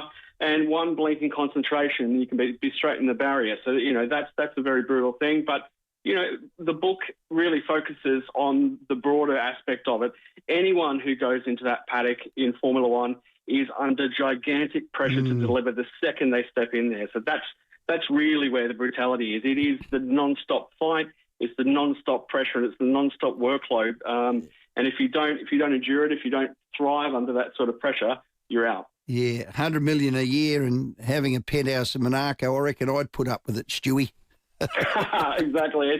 It is enjoyable. If you can enjoy it and you know, make a good living from it, all the more power to you. Yeah. You got Gunther Steiner to do the forward, which is excellent. He says it does translate to pressure. That's what the brutal nature of it is. I'm wondering, is that, you know, only when you're dealing with the teams that are at the top looking at the championship, or is every team under that? Every team. I mean, every team's got that pressure to move up. You know, no one's there to make up the numbers. Everyone wants to move forward, because if you look at the Constructors' Championship, which is for the teams, that's where the real importance is, and that's where the money earning is, because the difference between each placing is around $10 million US. So there is a huge motivation to move forward. And, you know, whether it's, you know, if they're not fighting for the wins, they're trying to push further into the points. You know, they might even try and, you know, if they're really down the bottom, they might try and go for smaller things like, you know, record pit stops or, you know, best presentation or what have you. You know, there is, and everyone has huge sponsorship deals with, you know, big brands. So, and everyone's expecting, it's those expectations which they've got to meet. So as a journalist, are you part of the reason it's brutal? Applying that pressure? Oh, I think so. I mean, yeah, you've got to ask the tough questions. You've got to be, you know, straight up with how you approach it. They know that. They're expecting that. But, you know, I think it's you know, it's elite. They're there because they're the best of the best. And if they're not delivering, then it's our right to hold them to account. So it is definitely part of it. How did it survive the COVID, the 2020? I remember the scenes at Albert Park when people were outside the gates and they said, "You're not coming in." It was just unbelievable scenes, and I don't think they restarted till July that year. How much did it affect F1? It was huge. I mean, as you rightly said, it was like, on that Thursday before it was cancelled, it was like everyone had seen a ghost in the paddock. Normally people are highly motivated, moving around with purpose, but it was, people just didn't really know what to do because everything was unfolding.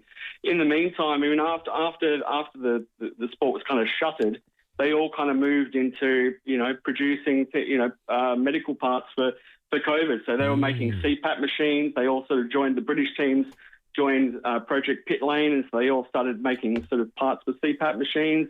Ferrari did all sorts of other sort of medical equipment for the local hospitals. So while they had all this downtime, they really focused their attention on, trying to do some good for society. And that's really what Formula One is all about, is making things smaller, lighter, more efficient. And so it was a perfect sort of partner for that. Great book, Formula One. It's in all good bookstores. Stuart Bell, our guest. How did you see the handling, the management and support McLaren gave Oscar Piastri? Stuart? I think they were very fair. It's, obviously the controversial moment was at Monza, where, basically McLaren were trying to cover off Piastri, and because he was being chased by Charles Leclerc behind.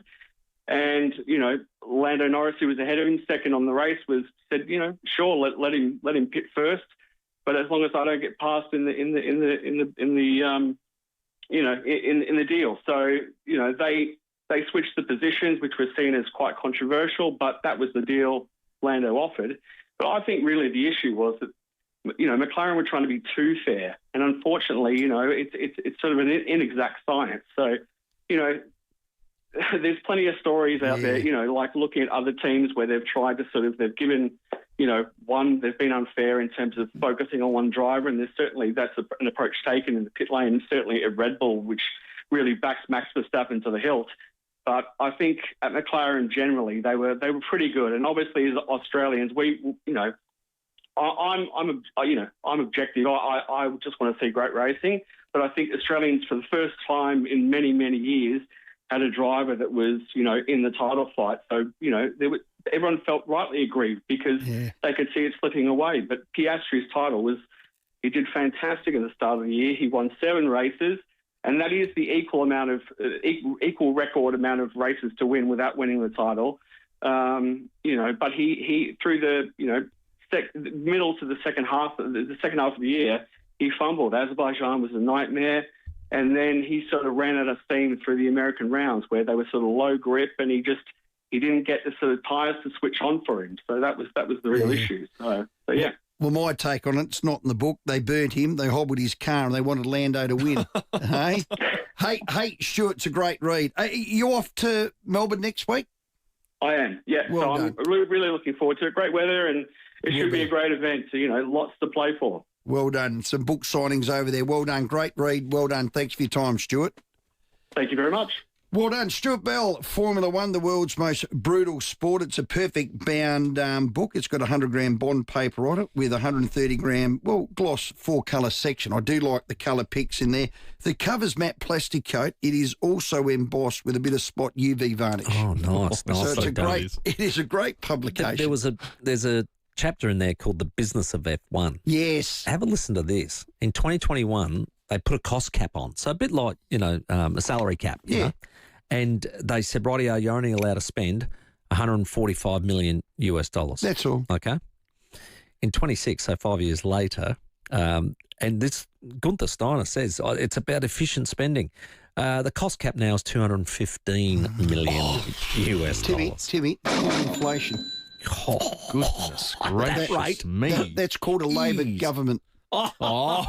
Getting political. Albanese. The FIVEAA Sports Show, Rowey and Timmy G. This summer, you can enjoy 50% cash back, up to $50 from your coastal dining or seafood purchases in the Dining Cashback program. The last draw closes 28th of February. Make the most of the Dining Cashback program now. For entry and full terms and conditions, visit southaustralia.com/dining cashback. Don't wait. Last draw closes 28th of February. Limitations apply. Licence number T25/2026. Hungry? Subway's got you covered. Order a Subway 6-inch value range sub for just $7 on the Subway app. The Subway 6-inch value range. Big flavour, great value. Order now on the Subway app. Available at participating restaurants. Nobody knows paints like Crowies. Well, we do. We love this company. No matter what you're painting or staining, they've got all the answers. Terrific team, premium quality paint, great prices. And the thing you do when you paint, I tell everyone this, you only want to do it once. You want to do it well. So you need to have the right preparation, the right utensils. Is that what you call them? Roller sleeves and brushes and that. Your father taught you, wasn't it? That's exactly right. Measure twice and cut once. That's it. This is like, hey, you want to get it right, go to Crowies once. Crowies and get it right. And they'll get it right. Timber, metal, tiles, steel, render. They've got great wallpaper, coatings. You might want to paint a boat. Yeah. Or maybe that skyscraper out there. Yeah, fiberglass is, completely different, isn't it? They have airless spray guns. You can hire them. That's a breeze. Mask up, all that sort of stuff. Putty, don't use that now. It's spackle. There you go. There you go. Spackle to putty. Goodness me. Remember, Crowies only sell premium quality paint. Here's the name, crowiespaints.com.au. Connected to our community for 50 years. This is 5AA News. Always Adelaide. Down to 21 tonight, a shower or two tomorrow, 34. With the 6 o'clock news, good evening, I'm Mel Usher. Adelaide is set for a major soaking this weekend after a long dry spell. Daniel Hayes from the Weather Bureau says up to 75 mils of rain could fall. What we've got on the forecast for Saturday is up to 30 millimetres around Adelaide and up to 45 millimetres on Sunday. Adding them together, yes, that gives us 75 millimetres, but looking at the full forecast, we've got 3 to 30 millimetres forecast for Saturday and 10 to 45. So it's likely that there will be a fair bit of hit and miss to that. 2 teenagers who were struck by lightning at a school in Perth's east this morning are now recovering at home. The girls were taken to hospital for treatment after being injured by the strike. Kath, who's the grandmother of one of the teens, says the pair were playing sport when it happened. She was out on the basketball court and apparently it hit the goalpost and spliced out, and the 2 girls got some of that strike. Police are investigating a suspicious fire at Seacombe Gardens this morning. It broke out in the rear yard of a unit on Sheeran Avenue, spreading to 2 adjoining units. The occupants were able to safely evacuate and no one was injured. Fire Corps investigators say the cause is undetermined. E. coli has struck again in the River Torrens, stopping water activity like rowing and paddle boats.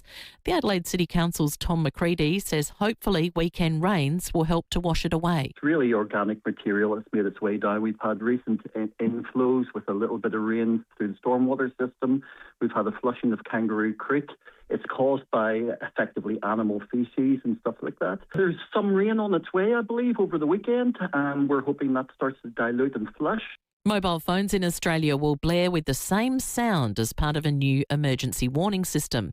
More from Nelson Scott. Oz Alert will become the new way governments issue urgent messages during times of crisis, such as bushfires and floods. The system will use cell broadcast technology to send screen notifications to compatible phones in specific locations. Australians will receive a test alert on July 27. This is what you'll hear even if your phone is on silent.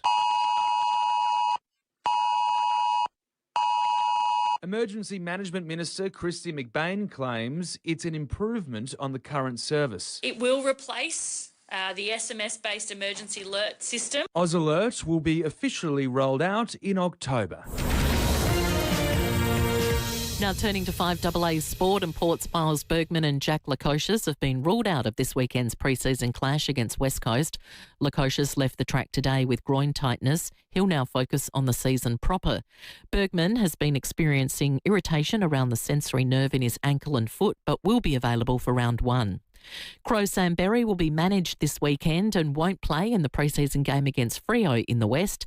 Sid Draper will play in a Sandford trial.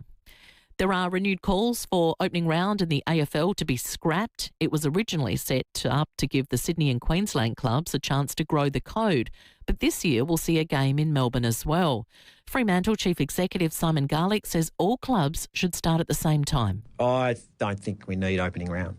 There's performance implications of opening round. There's no doubt there's an advantage for the teams that have played in opening round when they play against teams who don't in round one. That's sport. Now checking 5AA traffic. At Thorngate, got a smash to look out for. Prospect Road near Fitzroy Terrace. Another smash at South Plimpton with delays. Crossroad near Beckman Street.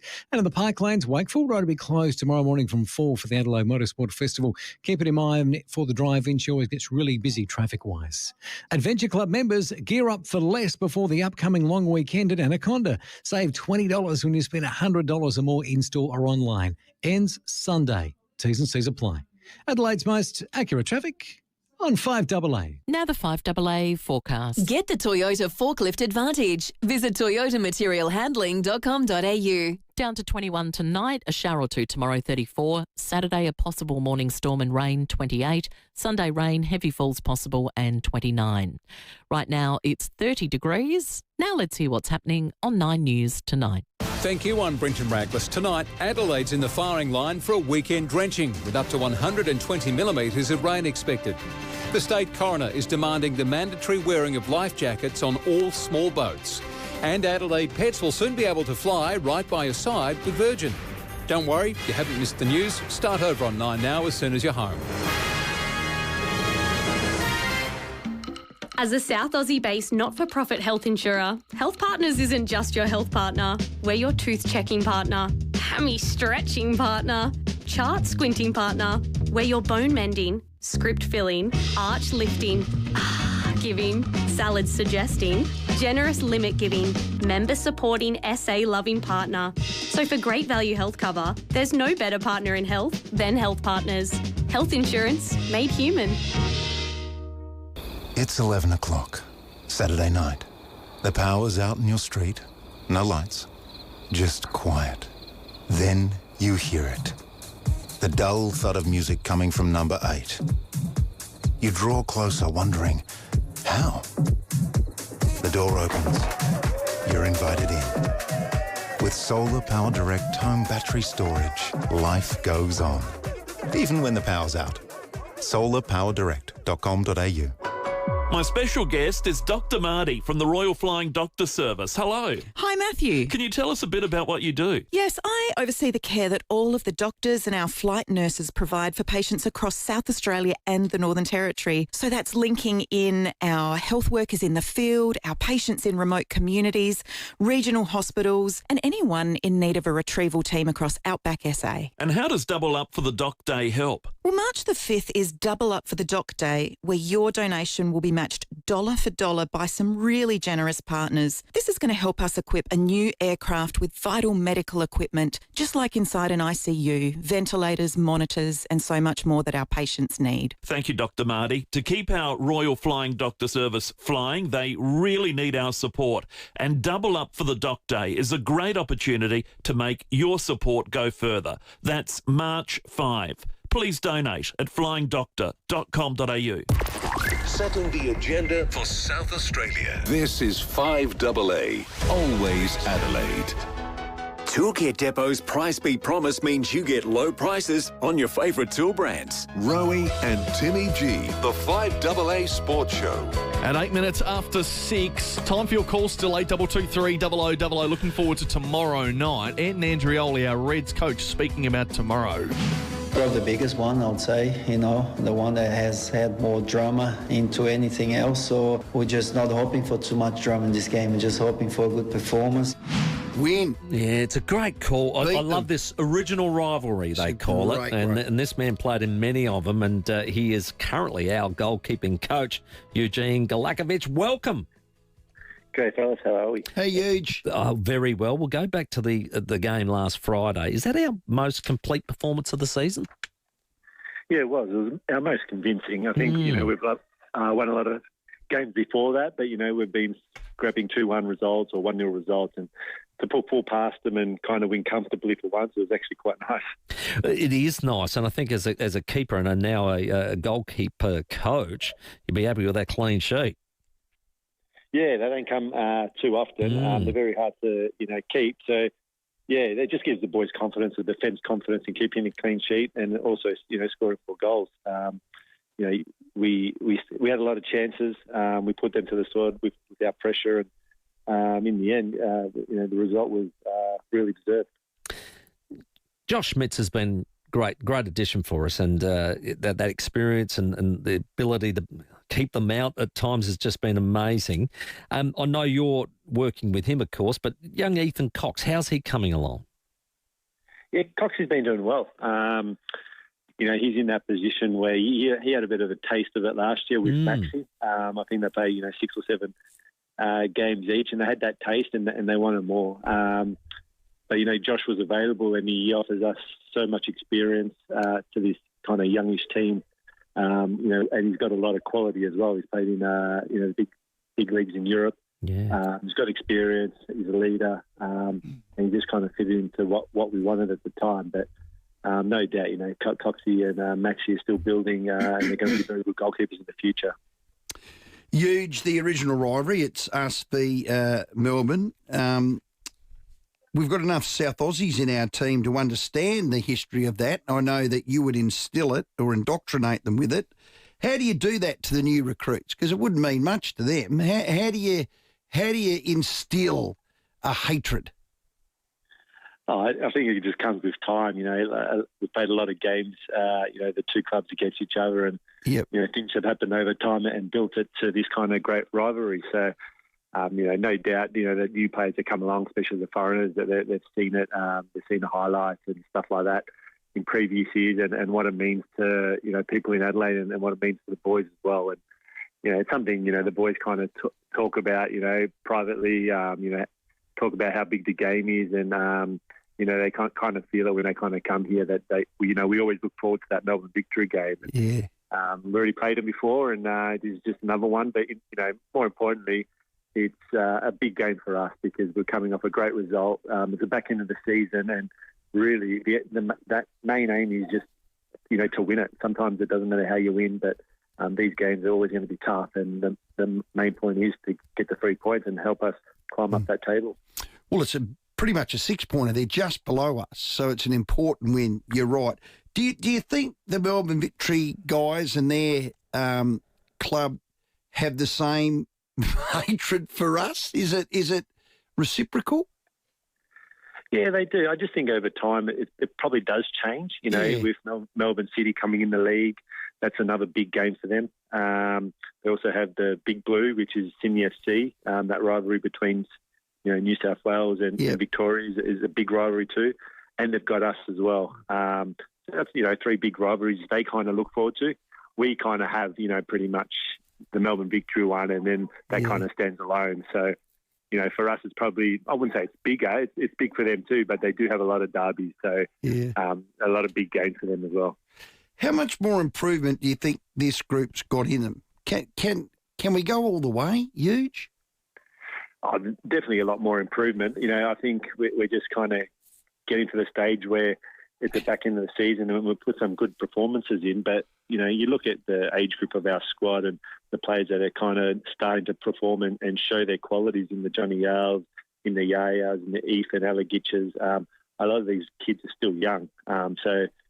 You got Panna at the back as well. So you've got a lot of kids that are still young and a lot more improvement in them. And with the senior boys helping them on the way, with Bard and Kiddo, and obviously Goody's injured, and Jay Barnett. I think we're in a really, really good spot that we can do damage at the back end of the year leading into the final. The last time we played it was just a sensational night at Cooper's. It was just electric and happening everywhere. And we get up, of course. I think the Ryan Kiddo goal was the one that sealed it for us. Did they get some confidence out of that one? Because we've had trouble with victory in the past and probably lost when we shouldn't have. But I reckon that gave us a lot of confidence. Yeah, for sure. We've already, like you said, we've played them before and we got a good result. But we're probably getting the most confidence just out of the last few weeks where we have been getting results, we've been winning and we've been climbing up the table, and we're just in this period where we're building momentum, and it's just another game that we want to win, going into a home game against Wellington. But obviously we'll put all our energies into this game, and like I said, this is the one, where we'll put all our focus on, and if we do win this, they are just below us. It does create a bit of a gap, so it does help. Craig Goodwin obviously out with his groin injury, but Juan Menez coming in, I just love, he's a one-touch player, I call him, where they don't fumble, they don't, miss kick and the like, and the way he got us started with that free kick was sensational last week. Yeah, he's building really nicely. Didn't have much game time at the start, but now, he's starting games and he's finishing off games. And you can see when he's on the ball, he's got, real good quality. And that's what you want from your foreigners. You want your foreigners to stand out and perform and play every game. And that's what he's starting to do now. So, it's a great time to have him reaching his form and playing games and doing well for us. So and scoring goals. So that's what we want from him. And he's producing at the moment. And we want that from all our foreigners. I think Josh has, stood up as well. Bart stood up. And Selma will be back soon. So hopefully when he gets back, he stays fit and he's got a lot of quality too. So, the foreigners, sometimes make that difference in good teams, and so far they're helping us. Yeah, good class. How are you still enjoying it, Huge? You're loving the role?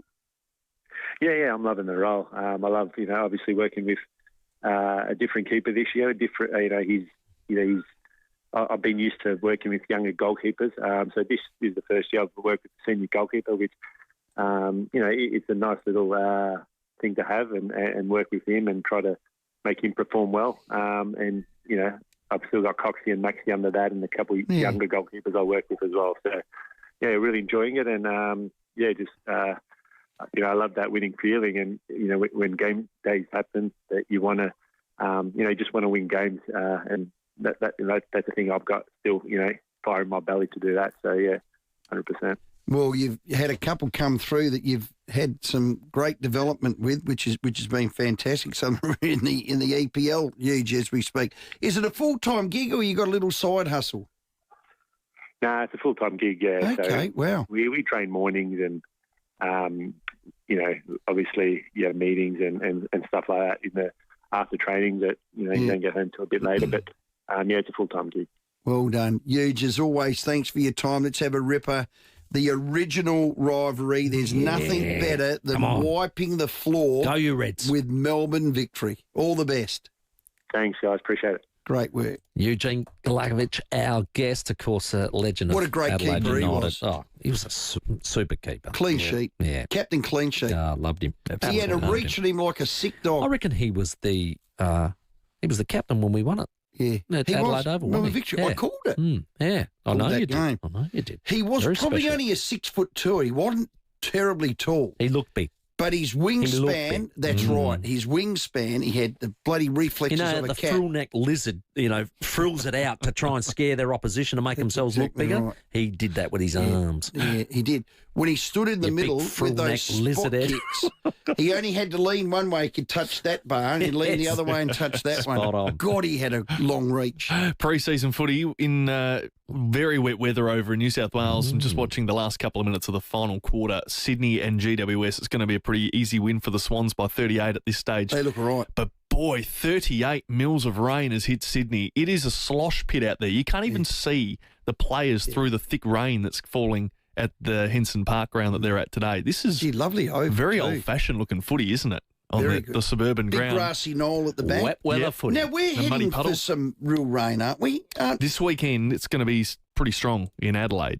I'll quickly pull up the forecast for you because I think it's gone up on Sunday particularly. So 7-day forecast as it just scrolls up on my screen. So Sunday, you're going to have... Sorry, let's start with Saturday. 4 to 35 mils. That's a lot of rain, 35. This is extraordinary. Sunday, 10 to 80 millimetres. Wow. That's a big range. Sunday. Don't you love... Or you'll be in Hong Kong. Don't you love forecasters? I mean, they're not saying 75 to 80 mil. They're going 10 to 80. Too big a range. Yeah. I could be a forecaster. So there's That is the easiest job in the world because accuracy is not important. They've gone with the 75% high chance of at least 10 mils. So you're going to get at least 10. But then they've gone 50% chance of at least 70. So they've gone 50-50 on 70. If they were writing the Crows injury report, it'd be awareness. What was the one today for Port Adelaide? What was that one? Yeah. No. What's the word? Irritation around the sensory nerve of the foot. The sensory nerve. That Irritation of the sensory nerve. irritation. Nasty. Where is the sensory nerve? Well, aren't they all sensory? Everything's sensory, isn't it? Wouldn't you like to know? Hello. We keep that Hey. Keep it above your belly button, mate. Our sensory is secret. Thank you, it Stephen. is. All right. Let's get to the bottom of that next. It's 19 after 6. The 5AA Sports Show. Rowey and Timmy G. Cluedo is coming to the stage. Was it Miss Scarlet in the kitchen with the candlestick? Or Professor Plum in the library with the rope? Murder and blackmail are on the menu when 6 guests gather at Body Manor for a night they'll never forget. It's Cluedo the play, the hilarious murder mystery. This fast, furious and funny whodunit will leave you dying of laughter. Cluedo, a killer night out, literally. Opens March at Her Majesty's Theatre. Book now at cluedoplay.com.au. Imagine waking up to a to-do list that includes Ace. Don't you dare. Fancy a dance? Downsize and upgrade your lifestyle at a Living Choice retirement resort and swap chores for choices. Gotcha. A choice of locations to live, passions to pursue, and ways to feel young again. For a limited time, enjoy a $10,000 lifestyle package. Conditions apply. To happy days. Visit livingchoice.com.au. Now, if you're a food service provider, sorry, Timmy, I was slow to that dance. I had asked the second question at Hammer Hut. I haven't had my ears switched on today. No. You better sharpen up before tonight's presentation. We have our 5AA season launch. A lot of our guests will be driving now. Yeah. Driving now to the Jarmer's kitchen, out the back. And they're going, Rowey's coming in half-mast. He's half-mast. But don't be half-mast on this because these guys are the best. You can carry me, mate. All right. Well, I tell you what, Galipo would be servicing Chalmers. Make no mistake. Now, if you're a food service business owner or chef, you can't miss the SA Food Service Expo next Tuesday, 3rd of March, 9:30 to 5 p.m. It's at the Adelaide Entertainment Centre, proudly presented by that great team at Galipo Foods. Correct. This is South Australia's largest food service expo. You can meet directly with 120 manufacturers, sample all the latest food products, and order over 2,000 products with exclusive expo-only special pricing.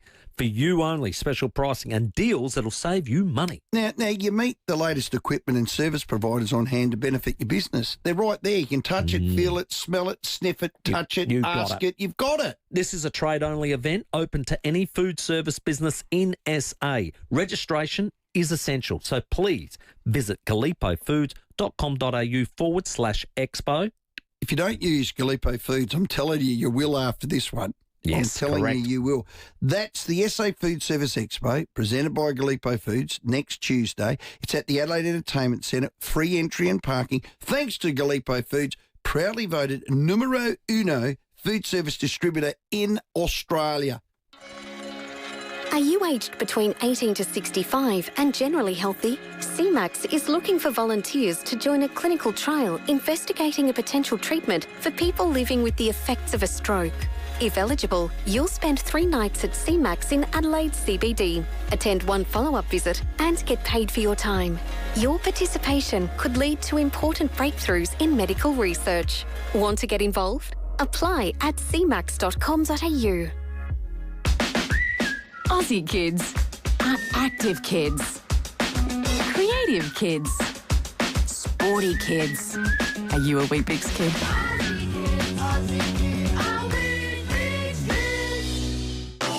Inside Insights from SA Best's Connie Benares. What does the balance of power mean? It's the magic number the government needs to make or break a deal. Connie, why is it important for your party, SA Best, to have a seat in Parliament? You insure your home, you insure your car, you insure your health. Your upper house vote ensures your democracy. When things go wrong, independents and minor parties are the ones who fix it. The upper house exists to scrutinise. If one party controls everything, it just doesn't work. Authorised by C. Benares, 7169 Unley Road, Unley, SA 5061. Published by SA Best. Toolkit Depot's Price Beat Promise means you get low prices on your favourite tool brands. Rowey and Timmy G, the 5AA Sports Show. At 23 minutes after 6, Port Adelaide fans will hear from Hamish Hartlett very shortly after 6:30. We've been taking your calls, 8223 0000. Yeah, 6:23. Hello there, Neil at Craigburn Farm. Yes. Hello, Neil. What do you Neil. got for us, mate? I'm sitting here watching the news. Good news. Oh, good. That you, Stephen? Yeah, I'm here, Neil. I'm sitting to the left of Timmy I G. just want to thank you very kindly for what you did for me this afternoon. What did I do? You took that bloody thing off my back windscreen. Oh, the tent. I did that. Was that you, Neil? You didn't get out of the car. You just sat there. Yeah, because I got my knees are stuffed. Oh, was that you, Neil? You should have said g'day, mate. How sweet. I appreciate what you Thanks, did. mate. How efficient was I, Neil? And what a gentleman you were. Good man. And I'd like to let you know that the Henley and Grange Baseball Club Yep. have got a big day on tomorrow. Okay. I don't think I can make it. Right. Okay. But if they win tomorrow, they're minor premierships in A grade. How good is that? That's excellent. Where's their home club? At Smosh West Lakes. It is Just too. a little bit south of the old. It is too. I knew that. The West, the Lakes Hotel. Yeah, the Bartley Terrace. Neil, you were a baseballer, were you? Yeah, I did play a few, about 700 games. Oh, stop. Neil, what's your surname? No wonder why your knees are gone. People know him. The surname is Andrew Arthur. Okay. I'm a life member of the Henley and Grange Baseball Club. How good. Wow. And so is my son. Oh, that is brilliant. Now you had a cane. I knew that. I was the past president there. Okay. And in my heyday, I did play a few games out at Norwood Oval under lights. There you go. Neil. So I knew I liked Neil the minute he drove in his little I-30 with his back glass. What was that? Tinny. Hey, Neil, were you a catcher, a pitcher, a slugger? What were you? First stop. Shortstop. Neil. The conversation came to a he's short back stop. in the car. He's back in the car. All right. He's enjoying the Sorry, tent that Neil. much now. I had He's to loving strip it. for it. You know when it bubbles? It bubbles. He got rid of it. Well done. Strippy, yes, right. Oh, well done, Complete mate. windscreen. Sorry That's about awesome. Good stuff. Yeah, a little nice review on air. Just a quick little one for Yeah. you before you go. Yeah. that. Okay. We spoke about opening round yesterday. Yes. Simon Garlick said, it's definite advantage, and I brought that up yesterday. Mhm. So we did our homework, Sam Tugwell We and did. I. Rowey, 8 of the 12 teams have won the following week out of opening round. Well, there you go. And We of those thought that. And of those 4 losses, 2 played opening round teams, so you had to get losses out of it. So it's actually It's a massive advantage. It is a clear advantage. It is a massive, massive advantage. Not happy with it. Sleep on that. Almost needs a fixture change where you can have, if you're going to play opening round, those 8 teams need to be able to play each other again the following week. Yeah, So do that. Get it right. Get it right. What does this mean? Commercial, bad joke, crows. Bad joke, commercial, crows, bad joke. What does that mean? That's a text. Yeah, all right. That's matters. Yep. 27 after 6. Well done. Rowey and Timmy G, the 5AA Sports Show.